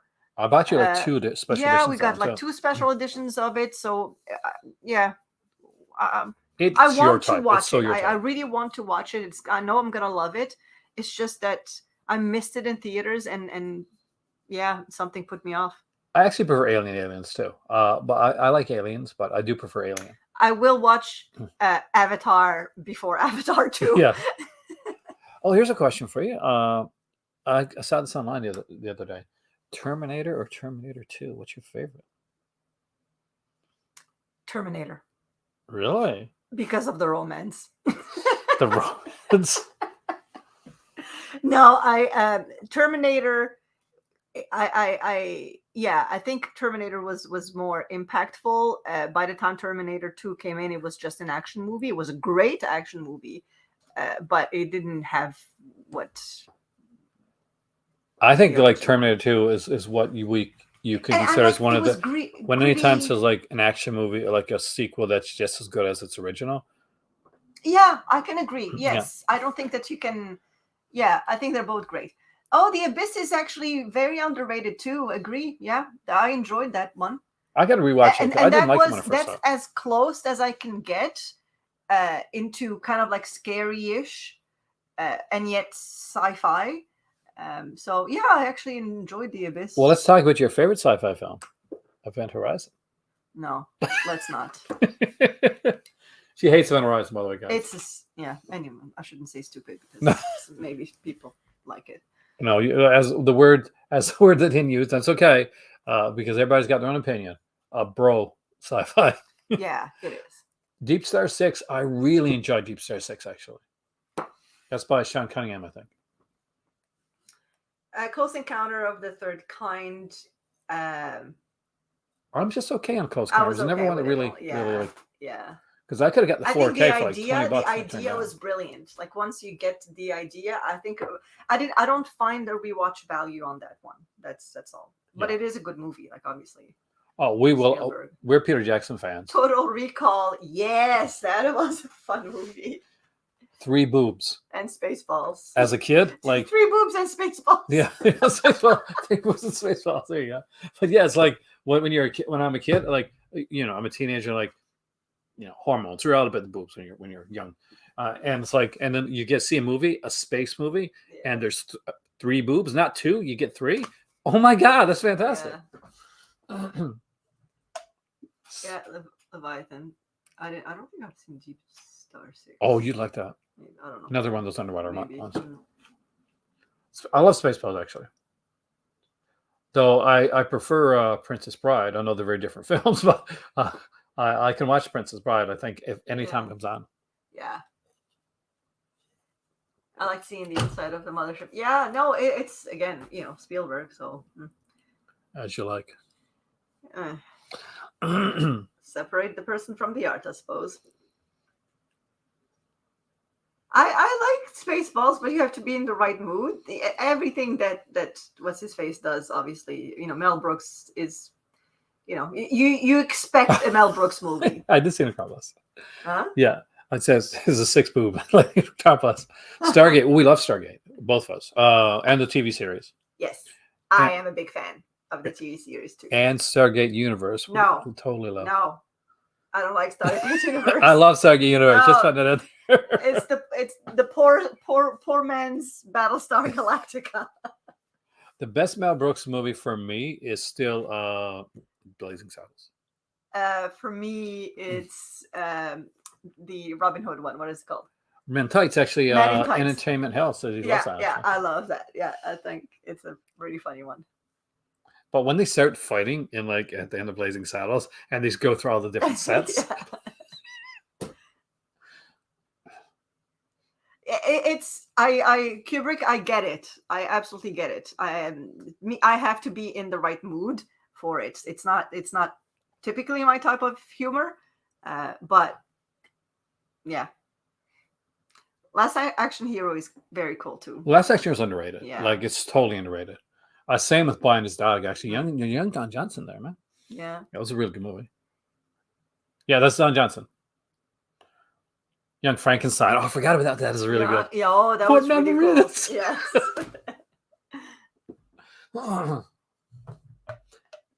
Three Leprechaun films, I think. There's more than that. Oh, the first, you adore the first. Yeah, I think so. Yeah. I was going to say, do you don't like Leprechaun in the Hood? Yeah. I got to agree. Now that I remember Young Frankenstein, it's a toss-up. Airplane, Naked Gun, Holy Grail, fantastic. Yeah. There's one called, what's it called? Val Kilmer's on it. You've seen it. Top Secret. Oh, I love Top Secret. It's so good. Yeah. Roll but Top Secret is really good. Buster Keaton. One thing, I probably never watched Top Secret in English. Really? Yeah. We got it here somewhere. Yeah, no, we do. Yeah. So there are some movies that I actually have never seen because I've never rewatched them or haven't rewatched them in a while. Because ours is crapped on. So yeah, what if I can find it. Top Secret. Oh, okay. Probably Kino. More than likely to put that out. Yeah, I like the Monty Pythons. I definitely like the airplanes and like all of those. Do you remember the Peter Cushing scene from Top Secret? He has this this magnifying glass up to his eye and makes his eye look really big, and then he takes it off in his eyes. Yeah, I think the one that started it for me is in that kind of a silly humor. Obviously, Peter Sellers. And what is that movie, The Criterion? Did we ever get it? We never got it. No. It's a mad world. Yeah. Yeah, I actually love that movie. Do I like Hitchcock? Yes, I do. Yeah. Do you have a favorite? My favorite. My favorite is obviously Shadow of a Doubt. I think. Vertigo. Good film. Yeah. I prefer Rear Window over it, but Vertigo's beautifully done. Anyway, they're all good. What can you say? It's hard. How can you pick a Hitchcock movie? Do you like Jabberwocky? Actually, I like Terry Gilliam, right? Yeah. I don't remember very well. Actually, I think I liked it. Gilliam is weird. Lifeboat is underrated, man. That's one people don't talk about enough, actually. Yeah. Tallulah Bankhead's in Lifeboat. She's a really good job. I like that. I found it funny. And if you really, my favorite comedy, and it could be maybe not for you, Kubrick too, but there's a number of really, really famous French comics. And one of them is Louis de Funès, which I absolutely love. But again, he plays himself, like it's that character that is in a different setting. But I absolutely loved. But then there's like Bourville. There's like there's a section around the 60s and 70s, maybe even the 50s, 60s, 70s, French comedy that I absolutely love. You know what the comedy that, like, really, I guess, got me was Airplane. And I still love Airplane. Oh, Airplane is timeless, for sure. Yeah. I picked the wrong day to stop sniffing glue. Yeah. North by Northwest is great. I don't think that there is any... Frenzy is extremely underrated, actually. Yeah. Favorite Moroccan film? Hmm? Favorite Moroccan film? Favorite Moroccan film? I'll give you mine, actually. I'll say Trances, which is a documentary on Moroccan, like, kind of a fusion type style music that I really liked. Yeah, that's on the box set from Criterion. And Eureka. And Eureka. It's I haven't really watched quite like there is a thriving movie industry in Morocco, but you know what you should say because because oh yeah, my dad was in a movie that I think you can find on YouTube. Like, for real. We're not joking. Yeah, no, that's my. Do you remember the name of it? I hope you still got it. It's called Sans Titre. So you gave it to him last time, right? Maybe Google it and put it on YouTube. Sans Titre, I think it's.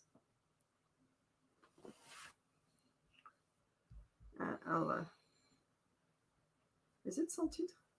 No. Because that was a hard one to find. But yeah, her dad was on the movie, and her dad's like a big guy, like a tall, like, guy. So he plays like a very intimidating, like looking character in the film. Where's the suit? Duel I loved, actually.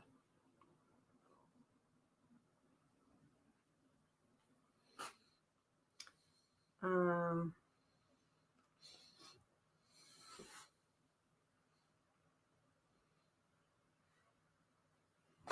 not a fan of Biodome, actually. Pauly Shore is like an acquired taste, I think, and there's certain ones I like Phantom in the Mall. I love Pauly Shore in that. Oh, it's called Titre Provisoire. Let's see. I'll check here.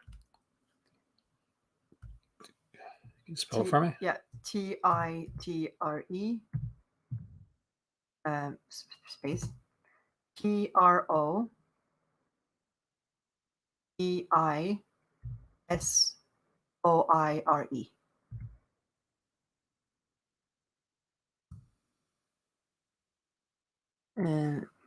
Nope. No. It's probably going to be like deep inside It's even here YouTube. anymore. Huh? It's a good thing we got it when we got it. I'm going to put them rocking.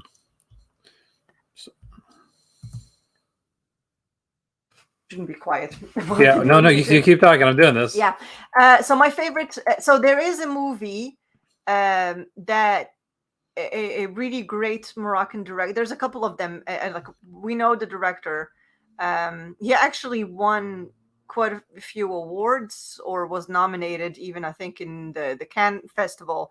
And his first movie is called Ali Zawa, which is, he had this great idea to, well, he wanted to show this phenomenon that unfortunately exists in Morocco, where sometimes there are youth that are homeless and just street kids trying to survive and all of that stuff.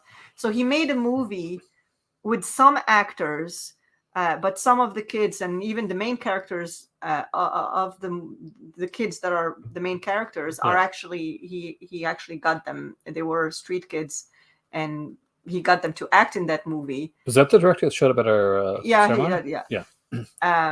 So maybe you can type it in the chat just to. Oh, can you go to the chat and type? Do you want to put that movie title, or? I can just put the director's name. Anything that he has made. Okay, you give me the name. Or do you want to type yourself? Or No, I'll tell you. So if you are interested in contemporary Moroccan cinema, you can just research Nabil, Nabil, and space. Is it Nabil? Okay. And the last name is Ayouch. did you do Horses Gods? Yes. Who was actually written by my uncle. Yeah. Check him out. There, Yes. Rye's right here. Yes, Hey, Rye, welcome, man. Yeah, fantastic director. So he's a good friend of her family, and her uncle wrote the book Horses of Gods. He's an artist and a writer, and he made the film. So he showed up at our ceremony. Yeah. In any case, yes, he's a great director, and I actually enjoy his movies. They give you a little slice of really what Morocco kind of is too, so it's pretty cool. I would like to see more of his stuff come over, like in maybe Criterion, because it is Criterion. Actually, the Horses of God, or is Horses of God, yeah, Horses of God, was released by Kino. Yep. Yeah. Was it Kino, or was it like an offshoot of Kino, like Kino, one of Kino's sublabels? It was on the Kino website. Kino. I don't know. See, like when my better half's here, you learn some more fancy stuff. Yeah. I liked Flatliners. Is that the one where they're trying to they're dying? Yeah. I didn't like the remake as much, but yeah. Oh, I don't think I've seen the remake. It's the one with, is it Kevin Bacon in that movie? Or? Yeah, and Kiefer Sutherland. Yes. I actually did. It's fine. I thought it was cool. Like, honestly, Schumacher's worst film. I love it, but Batman and Robin. And I still love that film. By the way. I haven't seen Monsieur Hulot. Oh, you haven't? No, I don't think so. I got that. Somewhere. I know we did. Oh, Casa Negra is a great Moroccan movie. Absolutely. Yeah. Have I seen that one? No. The definitely watch Absolutely. Yeah, that's the one.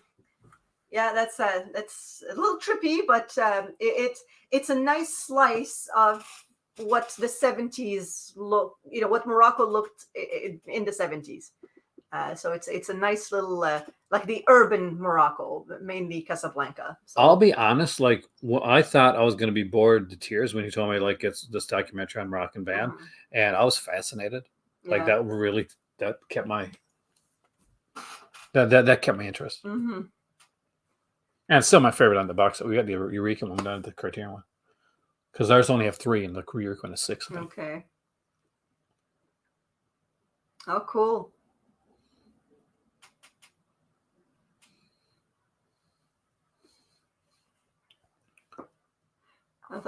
Cool. There's one crime of Sam Raimi. Oh, there for Flickering Wave. If that's the case, yeah, Indicator put a really good edition of that one. I like Last Buys. I mean, I think Last Buys is a little bit of like, oh, she can, Cam, if she wants her channel, she can totally, if she can come on my channel and she can host some shows, because I would, yeah,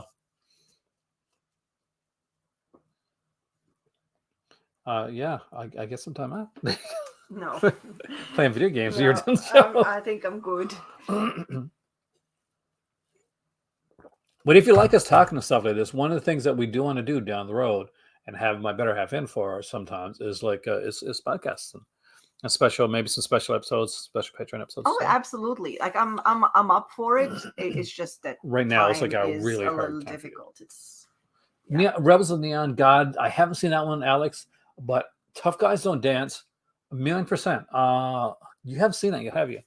Actually, by Norman Mailer, actually, the famous author. He directed it, and it's the one. It's way better than it's because it's got that scene. Oh God! Oh no! Oh God! Oh no! Yeah. Aaron, you probably want to change that title. What is it? On the video. What's on the video? The title of the video. Why? What is it? Vinegar Syndrome halfway sell. I don't think you've been talking about it. Maybe I should let you. No. Folks, Like, do you want to talk about Vinegar Syndrome? you've read tough. It's worth checking out. There's a few. I'd say we're gonna be going into a few different ones. I'd say, what's your favorite title? Like, could you watch some of these with me? Like, if you were to say like your Vinegar Syndrome title that you watch, what's your favorite? Because you watch more of the cheesy ones, that's for sure. Yeah. I don't know if I have a favorite. I can't remember them, to be honest. Like, I don't know. If I had the Brian Sauer has a great recommendation video to check out. Dustin, we were talking about you earlier, man. I don't have the Rockford Files. I love the Rockford Files, and the only Rock Files episodes I got are on my Magnum PI. Is there like a place that has like a list of all the titles, like with pictures? You know how it. Not pictures, but like Oh, it would be nice with pictures. like if for guys, just to show you guys here, there is a list right here for all the titles, like the things like from the first one, from the last films, of course, Gordon Lewis, Massage Parlor Murders. I don't think you saw that one. Telephone Book. People keep telling me I need to buy that one.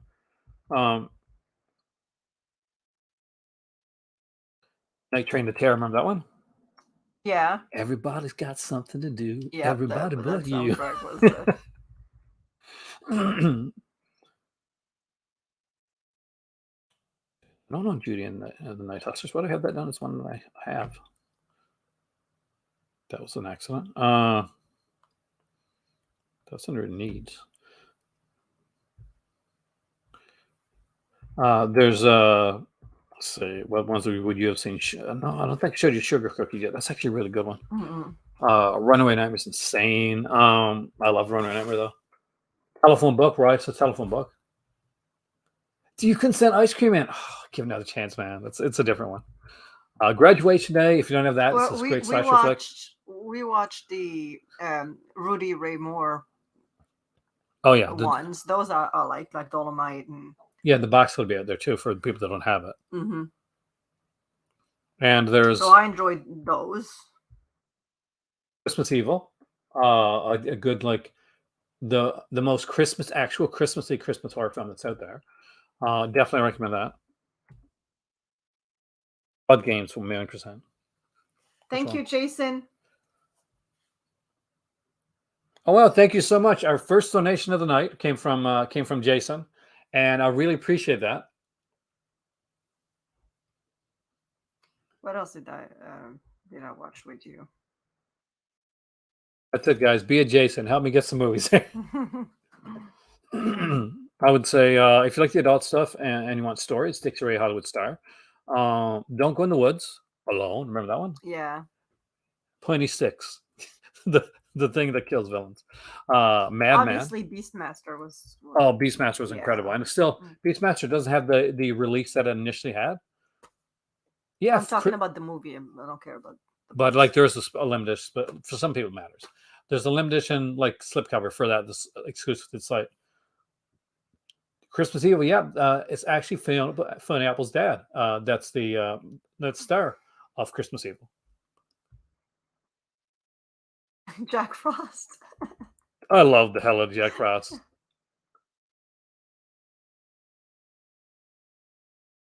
Who else? Any of the Forgotten Jelly box sets, I definitely recommend those. What is that other blaxploitation one? The Sweet Sweetbacks. Yeah. Badass. Yeah, that was actually a good very movie good, too. yeah. Very good movie. Now Criterion put out a box set of his work. Oh, okay. Which it's definitely one we're going to get down the road. Because I like his work, and he's definitely more of like an artsy style worker. Buddies is a fantastic film. Rise right on that. Oh, but Buddies would wreck the hell out of you. Like, I mean, Buddies is a story set in the the AIDS era. So it can get a bit on the darker side, but it is amazingly well done. But it is amazingly hard to watch for me especially. But I get it right. I grew up in the era like when that was going on, and it's still there. Gallo Box has an order of recommendation. 3421. Actually, yeah, that's exactly my recommendation order, Zach. 3421. 1,000,000%. The first two Forgotten Jelly boxes are available, Alex. But remember, there won't be in the regular box sets that you're going to see. They're going to be in the slim cases, so you'll still get them. No, Forgotten Jelly Volume 3. When I last checked, AJ was still at over 1,000. So you're going to easily be able to get that one. I don't have Volume 4. That's the one I need. So if you want me to review Forgotten Jelly Volume 4, you want me to review like the Homegrown Horrors like set. Those are two that I was hoping to be able to pick up. So there's that like little scrolling thing down below. Aaron. I got a shill, and this is my life. Oh wait, by the way, happy National like Vampire Day. Oh, It's National Vampire Day. So Count Dracula's Great Love by Paul Nash is there if you want to celebrate National Vampire Day. And also Dracula Sucks, the adult film by Jamie Gillis. What about that one that came in a double feature? Oh, that's a Studio Santiago film. It's John Carradine. Yes, it's John Carradine as the vampire. Yeah, I think it's like Dracula's. Can't remember right now, but it's so good. I want to say Dracula's horse, but I don't think. No, it's not. It's like Dracula's maybe. Okay, chat. Well, what is that movie? Yeah, what's double this feature with John Carradine and like about vampire women. The fact that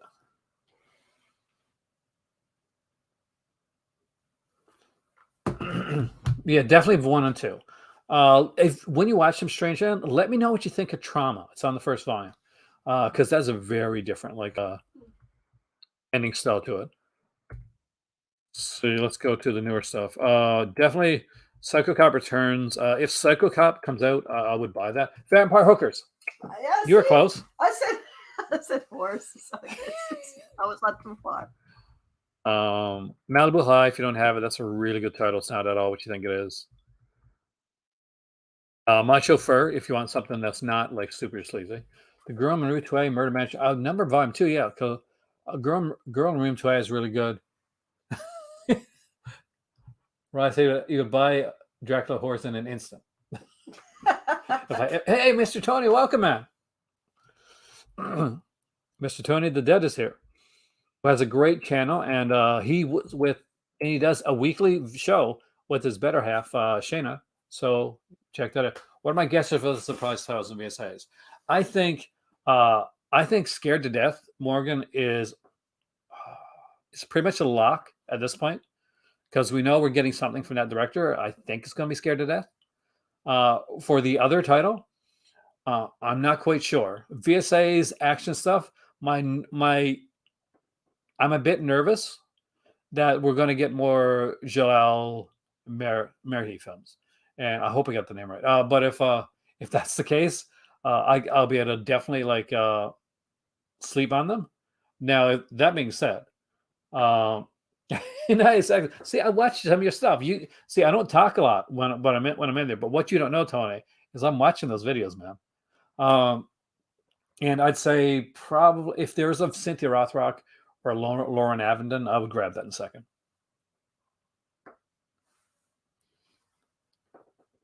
Still up for sale. This is just like as much as I put it off and stuff like that, and I won't talk about. This is an event. Like for collectors, this is exciting. This is our Christmas. This is our event.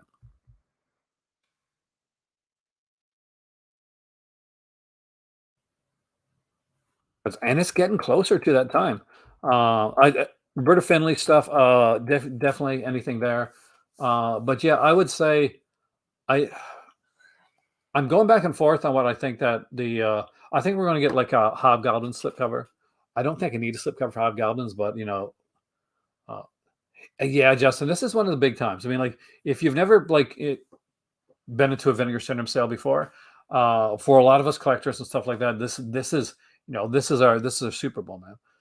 We get lucky enough that we got it twice a year, or as like I guess the best way to put it for him, because she's like the football person. This is the World Cup. This is the World Cup of movie collectors. Yeah, except the World Cup happens every 4 years. This only happens twice a year. Twice a year, I tell you. I would love to see them do a 10 years, 10 films, 10 year set like next year. That would be amazing.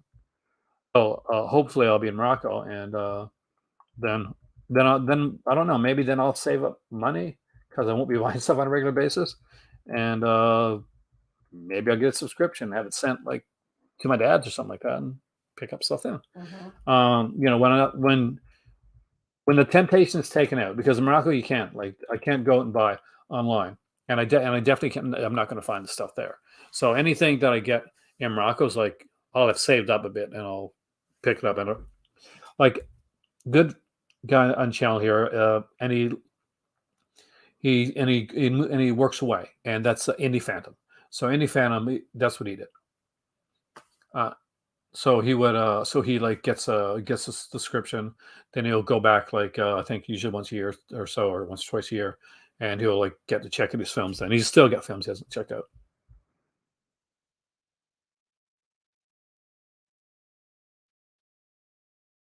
I'm trying to see some here that I may have shown you. Wonder Woman, you got to see that. You would love that. It's like just an action film. Body Melt, Body Melt I recommend. If you don't have Body Melt, it's a really good one. Australian film. I love anything Australian. But I would 1,000,000% recommend, if you don't have it. Oh god, it's killing me. Sudden Fury. I would recommend Sudden Fury a million times. See, I don't think so. I mean, like back in the day, like because people still buy Criterion, but Criterion is kind of like it's still a force, but Vinegar Syndrome has become a collector's thing in the same way. I don't think it's a big day for resellers. I think anything can be a big day for resellers, because obviously you're looking at a bunch of people here, and none of us resell stuff, especially me. Incubus, 1,000,000% get Incubus. Threads is good. It's brutal, man, but it's good.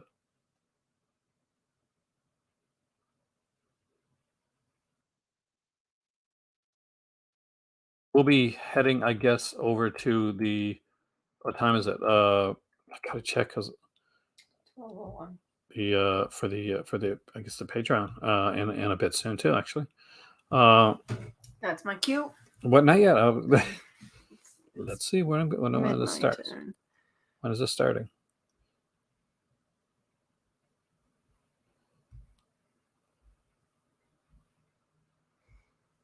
I'm just checking something there, guys.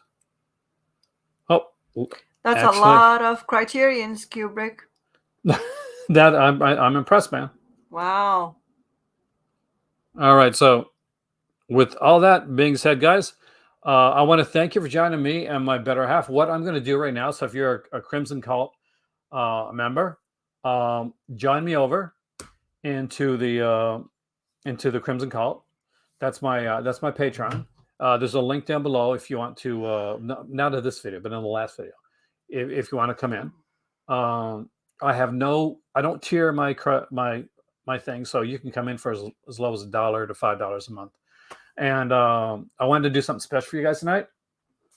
So that's why she came down here. She wanted to go to sleep. She literally got home from the gym not too long ago, and she was extremely tired. So thank you so much. I love you, by the way. I love you too, But I will see you guys hopefully over, or some of you guys anyway, at least into the and maybe if I can keep for a couple minutes there to entice some of you over, we'll get over to the other stream, and I will see you guys soon. Hop on into the Patreon. Exactly. It was good talking to everyone. You're a good bunch.